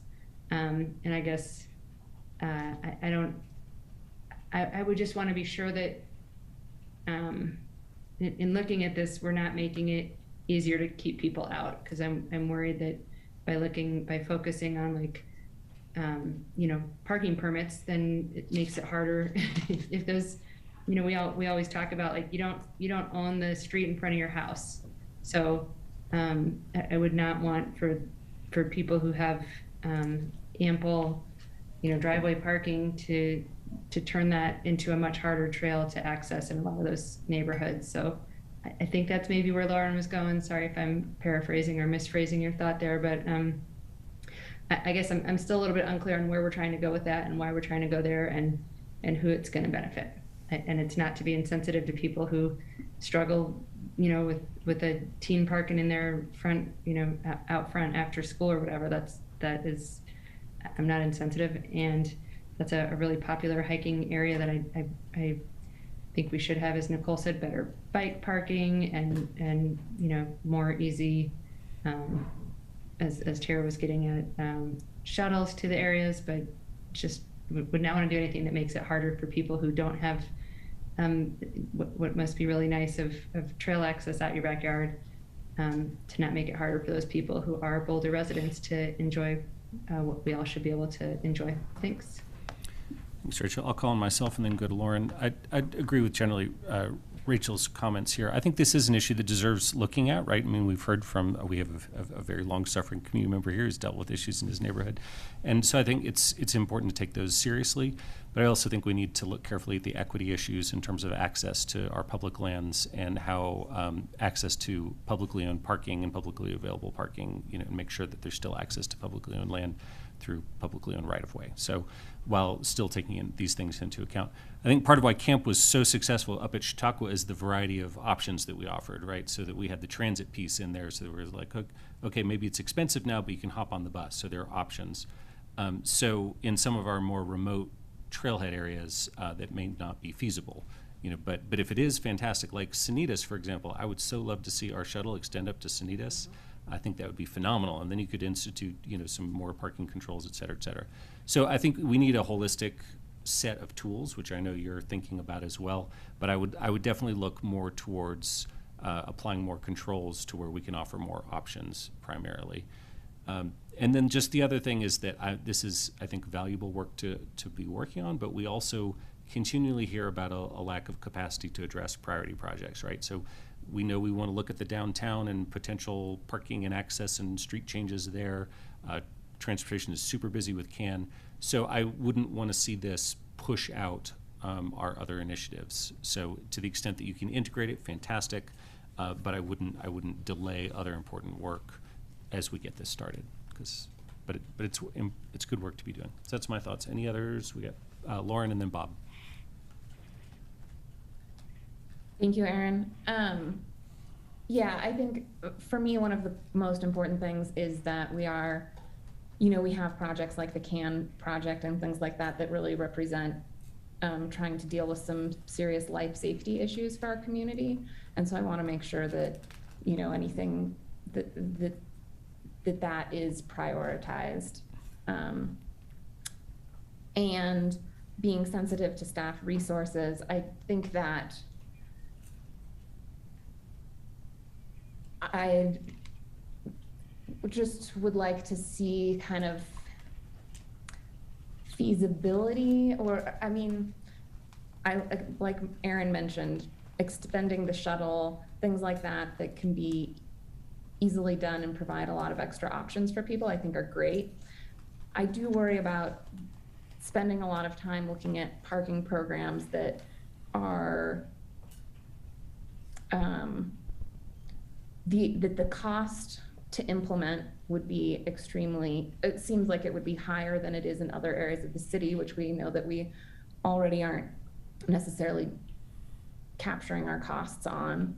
And in addition to that, so you're looking at trailheads and parking areas that are smaller and farther away. When I think about my own neighborhood, while there are, at least one block, potentially a little bit more where this might make sense, it seems like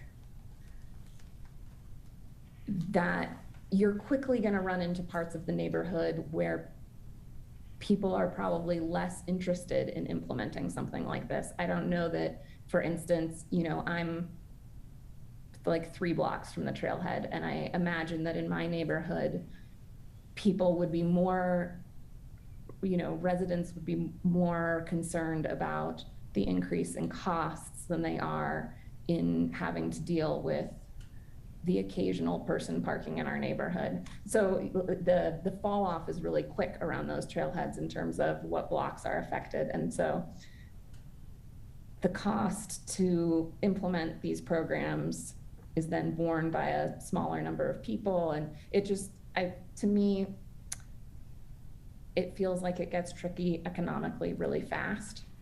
And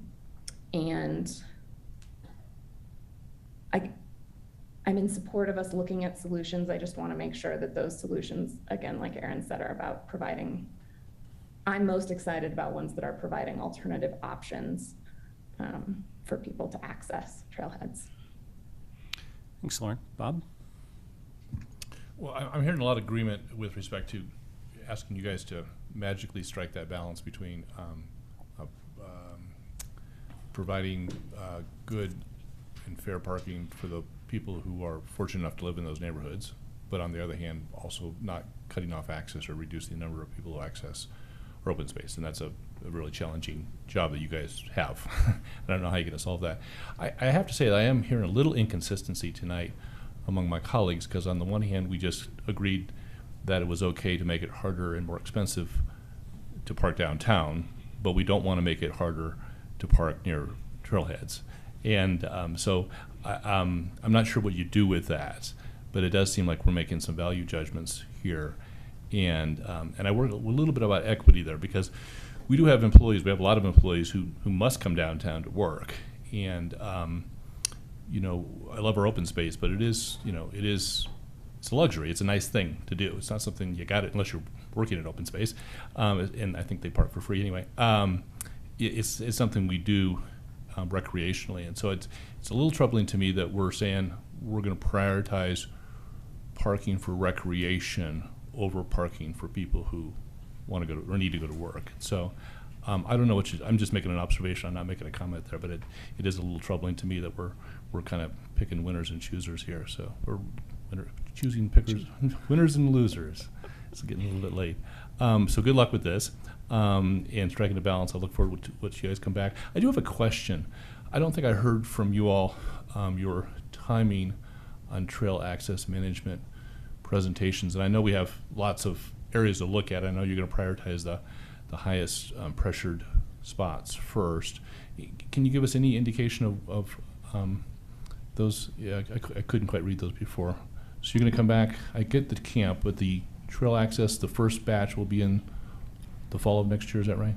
Yeah, and I think what we're proposing is that we come up with a strategy and framework, but we're not necessarily proposing any changes. We're just coming up with the strategy and framework based on metrics, so we can say, you know, if a neighborhood hits these thresholds, then we can apply these strategies and tools. These are the different tools in our toolbox based on what the measured impacts to that neighborhood are. And so that's the first step, is coming up with those thresholds and those tools based on what we're seeing before we actually are proposing implementing any changes. Just want to give people some hope. Thank you very much. Anything else, or can we wrap up here?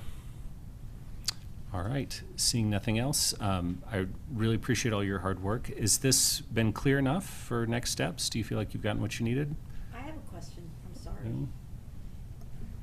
Are you saying that you did a lot of community engagement and people wanted to lower the parking and raise the parking? That people like that idea? We engaged around the concept of the strategy of performance-based pricing and asked the community about whether or not they felt that it's appropriate to price parking based on demand and utilization of the curb space. And majority of folks that we heard from communicated an understanding and appreciation that that is a good idea to pursue. Do you think did we decide not to do that then in this? Or did No, we I think decide to do it? we could have taken a confident, big step forward today, and we took a confident, small step forward today. Okay, I don't know about small, but maybe smaller. But okay, and I will less big. Okay, less big. How about that? I will say with Camp Ramp and TAMP, you should think about a children's book here. I think there's potential. But anyway, thanks so much for all your work. Thank you so much, Council. This is very helpful. Welcome. All right, so we're on to a matter from the city attorney. Yes, sir. That is item number 7 on tonight's agenda. 7A is a consideration of a motion to request a nod of 5 to increase the settlement threshold amount.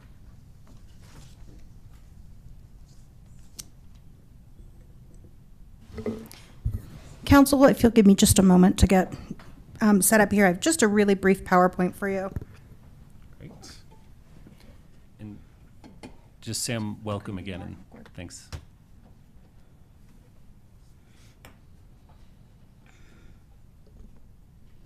I wasn't prepared, Teresa. Usually I try to talk for a moment just to give people some time to get up and get their presentation. And oh, there you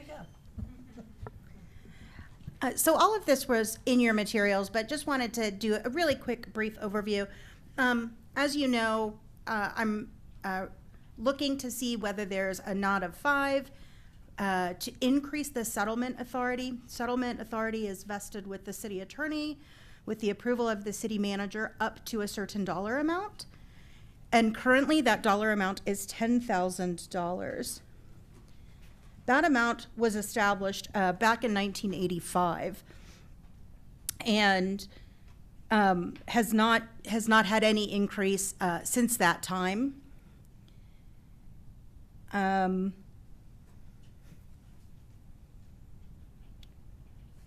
just provide some context, since 2017, 17 claims were settled for more than $10,000. And of course, all of those came to council as is required by code.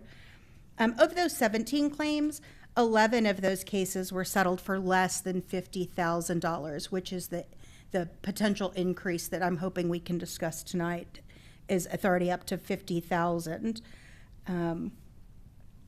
To give you an idea of what kind of claims typically we would see between that $10,000 mark and that $50,000 mark, we're looking at property damage, auto accidents, sewer backups, bike accidents, oil and gas. And so, as I said, we're looking to see if there is desire to change that settlement authority to $50,000 would be my proposal, just looking at what neighboring communities do, what settlements, the type of claim that we're settling at that dollar amount. And so that's the context for this. Happy to answer any questions. Thanks, Teresa. Any questions? And if I don't see any question, maybe we'll just go to, yes, question, Ginny. I do see where this is coming from. Of course, times have changed, and I'm sorry, I don't remember the exact date, as you mentioned, the $10,000.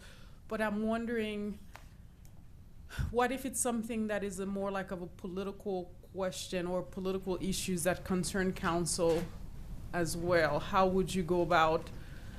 Because I understand settling some legal matters, it's okay. The news will never find out. It's okay, but what if it's something that is contentious and council would like to would have liked to weigh in? Yeah, thanks for that question. So typically these this kind of authority is divided by dollar amount rather than by topic. I would note that all settlements entered into by the city are matter of public record. And so certainly the public can always find out any settlement that we've entered into. That is part of the open records law. I think this council knows that it is this city attorney's practice to consult counsel on matters that, on litigation matters or claims that seem to have a political aspect and or are raising significant community interest. Likewise, certainly I make an effort to alert council when we've settled a claim. Anything else? If not, can we just check and see if people are ready to nod their heads? Maybe we'll go with a hand raise here. Everyone comfortable with this? Okay, I'm seeing 8, a nod of 8. Thank you, Yes, council. but- We'll bring that amendment back. Great. Ginny, did you have another comment? Yeah, I just wanted to add, I know I did ask the question, but you've been excellent in your outreach to us. You've been very gracious in ensuring that we have all the information that we need on legal matters. So thank you for that. Thanks. I appreciate that. And certainly I understand that, this ordinance is not about any particular city attorney or city manager, right? But instead about the authority vested in those roles. Thanks. Yes, Nicole? Just one more comment, which is that I really appreciate you bringing this to us and noting that this is an issue for you and coming to us about that. So thank you. Right on. And I just realized I should have done a time check at the end of our last thing, but we have 2 things left on the agenda that are supposed to go for roughly 20 minutes. Are we all right with charging forward and finishing up here? All right, very good. So, Elisha, we got matters from the mayor and members of council next. Yes, sir. Item 8 on tonight's agenda, 8A, is the Mayor Pro Tem speeches of interest. Okay, so this is the opportunity. I think the way this is structured is that tonight, anyone who wants to can raise their hand and give a speech of interest for Mayor Pro Tem. And then at a later meeting, we would come back and vote on who that person might be. But for now, we can just throw the floor open. And anybody, I guess other than myself, I don't think I'm allowed to put myself forward, anyone else could raise their hand and give a speech of interest. So we got Mark.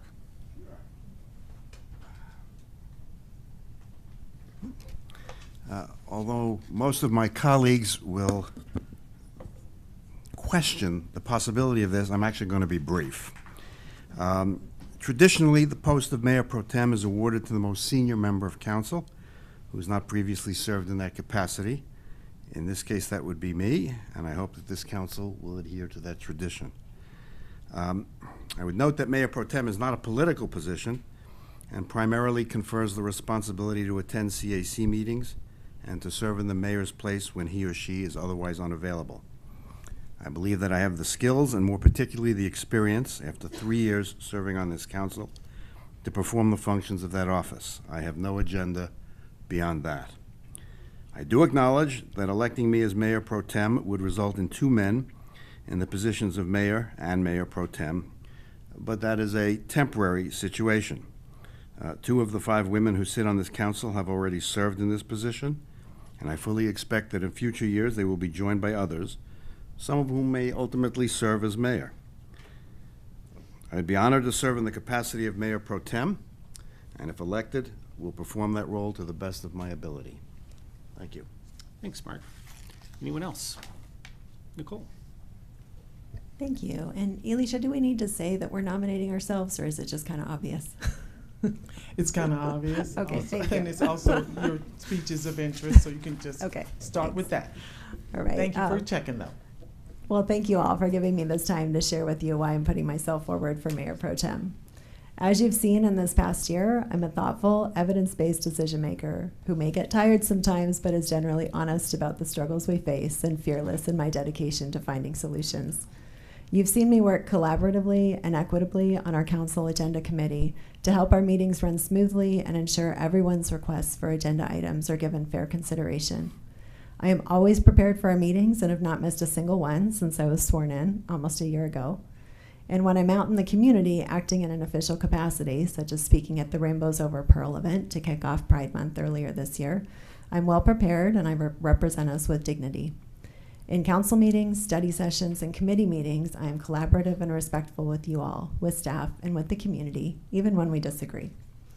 I have the leadership and communication skills needed to step into the pro tem role, and I bring some important perspectives from our community that are not typically represented on this council, and especially not in our leadership. I share with most of you the privilege of being a white homeowner. As an openly queer woman, a parent of school-age children, and a worker who balances 2 jobs, I bring a unique perspective to our policymaking and problem solving. I hope you'll consider my unique perspectives as you consider your Mayor Pro Tem vote, because we are at risk of embodying the glass ceiling. We're a majority female council, but we are considering all male leadership. I appreciate that male leadership is often the norm, and I don't point this out to disparage my male colleagues at all. Rather, I feel strongly that we should not care more about upholding the status quo than we care about making progress on gender equity, particularly at a time when the rights of women, trans, and non-binary members of our community are under attack. A key role of leadership is recognizing when old practices have outlived their utility and courageously choosing to follow a different path. In asking for your vote for Mayor Pro Tem, I am asking you to choose a new path, one that recognizes the importance of female and LGBTQ leadership at all times, and especially in these times. I will bring my experience and expertise to the 3 major functions of the Mayor Pro Tem role: helping to set the council agenda and anticipate which items will need significant discussion, filling in for the mayor to fairly run the city council meetings if he is absent, and supporting the mayor in representing our city to the public and the media. All the work that I've done in my tenure on council was done in partnership with all of you, and it's my commitment to you to continue and grow that partnership as your Mayor Pro Tem. This next year for us as a governing body is going to be difficult. The majority of our work plan is still in progress, and the community is counting on us to make the necessary positive changes we committed to. My collaborative approach to leadership will help us achieve our goals in a way that is considerate of each of you and of the community we serve. I hope you'll vote for me, not just to support gender diversity and leadership, but because you recognize that when people come from communities that are not typically represented in leadership roles, their voices and experiences are critical and cannot be substituted. Thank you for your consideration. Thank you, Nicole. Is there anyone else who'd like to put their name forward? All right, seeing no one, then I think we've got our 2 speeches of interest. So Nicole and Mark, thank you both for putting your names forward. It's an important role for our community. So I will call something out here in terms of scheduling, which is that we are scheduled per normal, like per a regular schedule. We would have this vote in 2 weeks on the 17th. But my understanding is that we've got 2 members absent at that meeting, and I believe that is Rachel and Mark. And so I wanted to check in with folks. Teresa, I believe we would be allowed to defer that vote to the first legally, but maybe you could talk that through about whether that's a possibility, and then I'll check with my council colleagues to see if there's interest. Yes, Mayor. So the timing for the Mayor Pro Tem election is prescribed by the Council Rules of Procedure, which you just updated tonight. So that while that timing is prescribed, the Council Rules of Procedure also state that the rules can be suspended. And so what would be required is a motion to suspend the rules. In addition, there is a public hearing with it, and so I believe you would also need a motion to continue the public hearing to a date certain. But certainly, there's a legal mechanism for you to move the date of that vote. And so, if we were to do such a thing, then would Rachel stay the mayor pro tem for 2 additional weeks?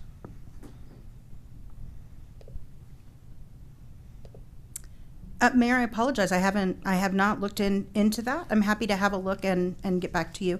Okay, thanks. So anyway, just want to put that out and see what folks thought about waiting until we had a full council to take this vote. Well, yeah, Mark? Yeah, obviously, I would like to participate.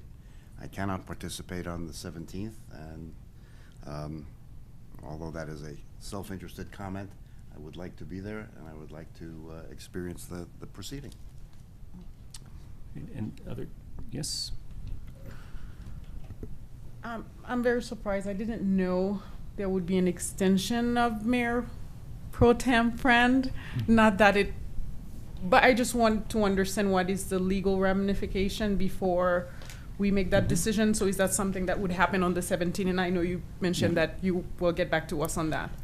Yeah. Teresa? I did have an opportunity to look this up as you all were speaking. And the council rules of procedure provide that the mayor pro tem serves for 1 year. So it's actually a prescribed amount of time. You all, again, right, because this is in the council rules of procedure, you could vote to suspend that rule and allow council member Friend to serve that role, or you could choose not to do that and let her time elapse. Okay, I've got Lauren, Rachel, and then Bob.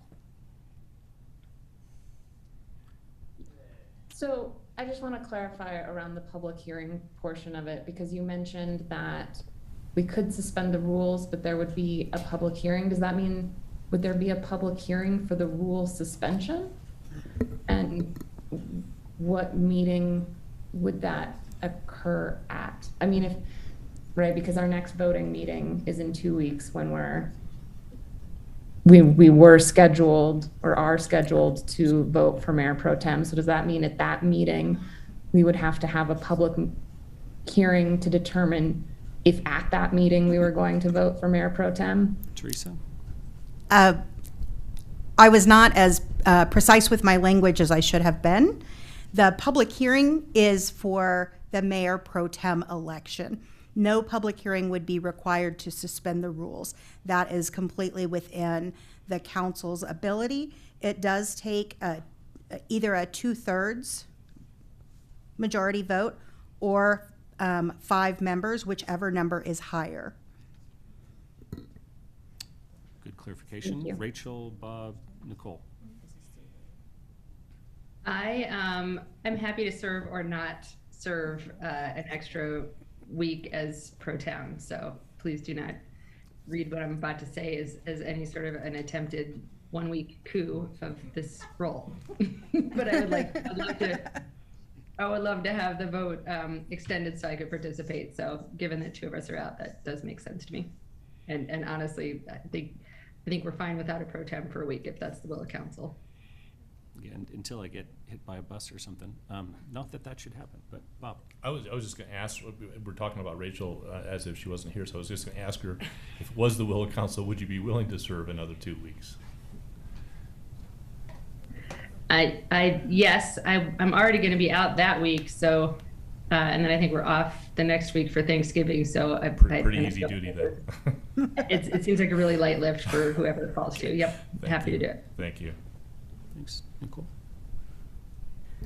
Yeah, and I mean, I just want to name, right? I'm not unbiased in saying this, and I think the question that I have is more about the process and the precedent. So what does it mean if we start deciding that we're going to move votes around based on who is here and who is not here? That to me feels like a significant issue. And Mark, I very much hear it, right? I really would be, it would be odd, right, to not be here for the vote of this thing that you have stepped up for, and thank you, by the way. And this doesn't feel like good precedent to set up, to move things around based on people being present or not. And I don't know if do we do this before? Like, is this something that have we sort of in past history taken into account, people present, not present? I just worry about this because it seems like a way of shifting, of shifting things in the future. So I don't know if we've ever done this before. Teresa, and then I've got Bob with a hand up. I don't have that historical knowledge. I wonder if our resident historian might know. Come on I down. will say this as I think about Chris. So I appreciate the question. Right, we have had, at least in my tenure here, there have been votes or items that have been asked to be moved or postponed because there was a council member who had a particular interest in an item, and so. I don't necessarily believe this would be setting precedent. And where you're voting to suspend it, then I think that is appropriate. Chris, am I wrong in this? No, I'm going to apologize that I didn't hear the first part of what you said to assist a gentleman that was right outside the door. This is so I'm the gonna ask story for of my some life, forgiveness. Chris.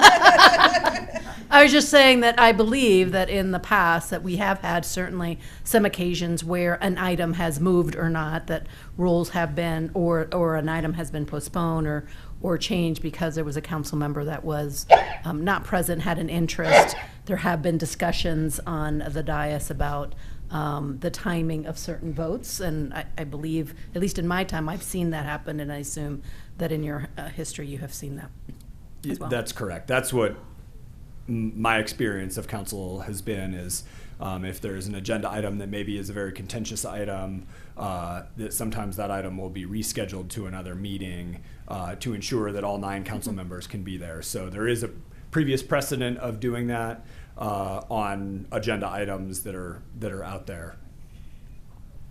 Thanks, Chris. Bob. Can I ask Aaron? I'm confused right now because I thought that there was an agenda item tonight that was moved, that was requested, like behind the scenes, to be moved because a council member wasn't going to be here, and it seems like council members would be aware of that. And it's part of why I don't think we should do things like not in front of, like we should do things on the dais with those requests. But I think that happened tonight, so that's just confusing to me, that statement.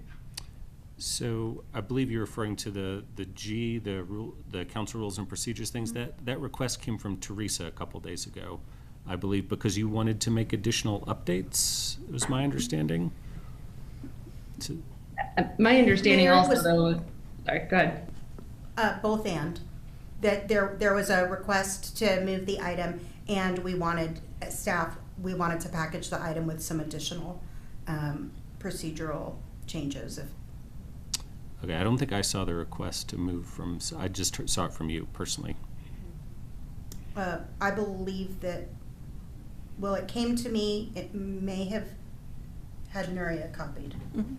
Can I just step in and clarify here? So, this was me. I had reached out, and thank you, Rachel, for bringing that up. And after having a conversation with Teresa, that was where I kind of backed up from that and said, no, that actually may not be a good idea. But what I hear folks saying tonight is that there is precedent for moving votes when we have an issue of significant importance, and it is one that we have done this before. So anyway, I just wanted to clear up the confusion because it's getting a little weird with talking about things that were said and who said it, whatever. So that was me. I backed off when I realized that it may not be a good idea to ask to move things for people's presence.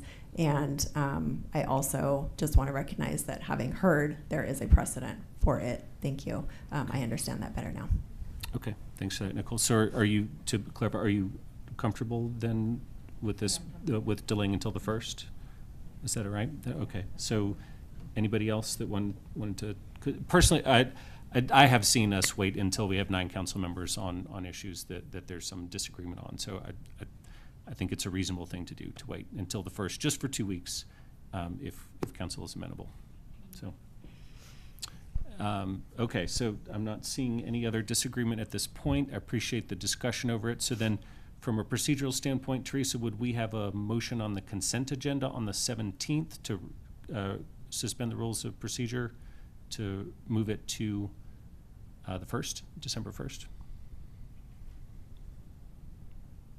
I believe it's a motion that has to be initiated by council. And so I would expect that you would do that at the top of the meeting before the consent agenda. Got it. Okay.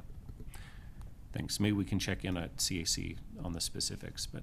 Happy to. Okay. Do we, just a question, clarified question, Teresa, thanks for that. And is it a two-part motion? Do we have to move to suspend the rules as to the date of voting for Mayor Pro Tem? And do we also need to vote to extend Rachel's term by another 2 weeks? Is that just a little housekeeping we have to do as part of that?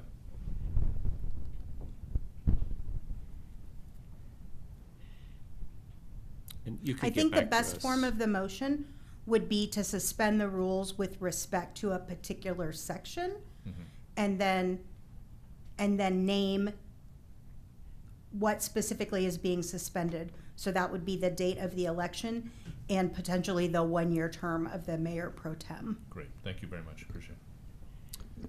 Lauren. So,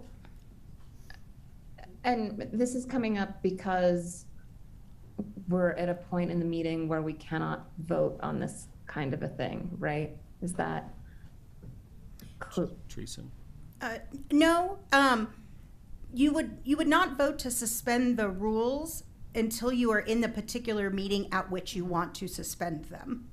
Okay, but just to clarify, like if someone were to look up the agenda without listening to this meeting, are they going to see the Mayor Pro Tem election on our agenda in 2 weeks?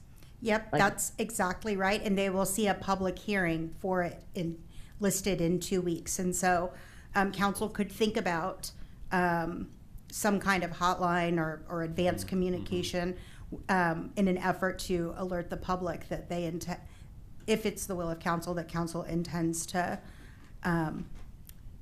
suspend the rules, to hold the election, stating the date on which you're going to hold the election, and that the public hearing will be continued until such time. Is there anything we could do in terms of the title of that agenda topic, or a notification that we could send out if people were to sign up for that public hearing? Do we have any legal limits to what we could? Because, you know, I don't like wasting people's time. I don't want people to show up for a public hearing that we're not going to have. I hear your concern.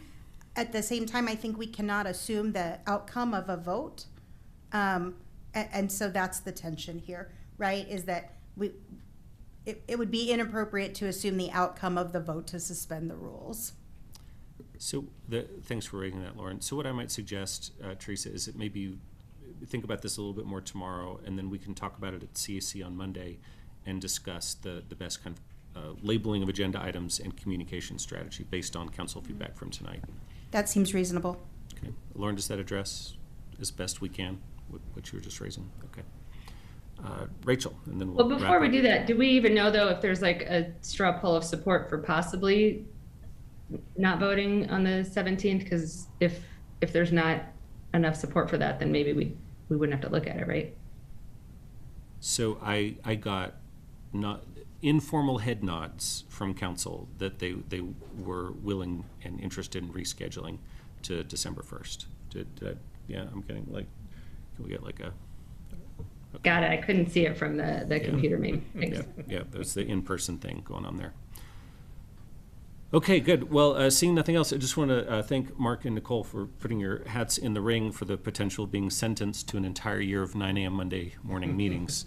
Appreciate your interest in serving the community. It's 50 weeks. 50 weeks. 50 weeks. 50 weeks.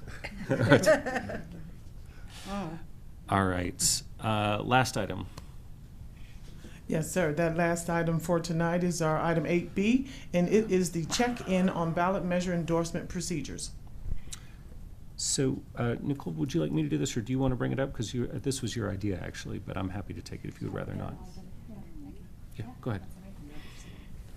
Yeah, so this came up at CAC this past week, and the issue was that the Human Relations Commission had sent us a letter letting us know that they strongly supported our endorsing Measure 2E on the ballot, the move to even year elections. And so we kind of talked about, at this stage, are we going to endorse ballot measures, that we haven't talked about before? What we basically got to was it is a little bit late in the year for us to think about this, and it would be nice to discuss it for next year, to have a process in place by which we are thinking about which ballot measures are we going to endorse and what is the timeline for that, so that we have enough time to get information to the community. I think there was also some concern about taking direction from a board as well. And so the idea is that possibly at our mid-year retreat, we can have a conversation about what is our process for thinking about ballot endorsements before we head into 2023 elections, so that it's clear to the community, to our boards, to everybody, when and where we may endorse ballot measures. Thanks, Nicole, and I appreciate you bringing that idea up at CAC. I thought it was a really good idea because it's been very ad hoc this year. We did one, and then we almost did another one, then this idea came up at the last minute, and so I would love to have a process that we had to follow for whether we endorse and which ones we endorse. So are people comfortable with thinking about this at our mid-year retreat, talking this over? All right, I'm generally seeing nodding heads. Okay, great. I think that's it. It's a wrap, sir. Great. Any final comments before we close the meeting? All right. Seeing none, I will gavel us to a close at 9:43 p.m. Thanks, everyone. Take care and have a good night. I missed it by 29 minutes.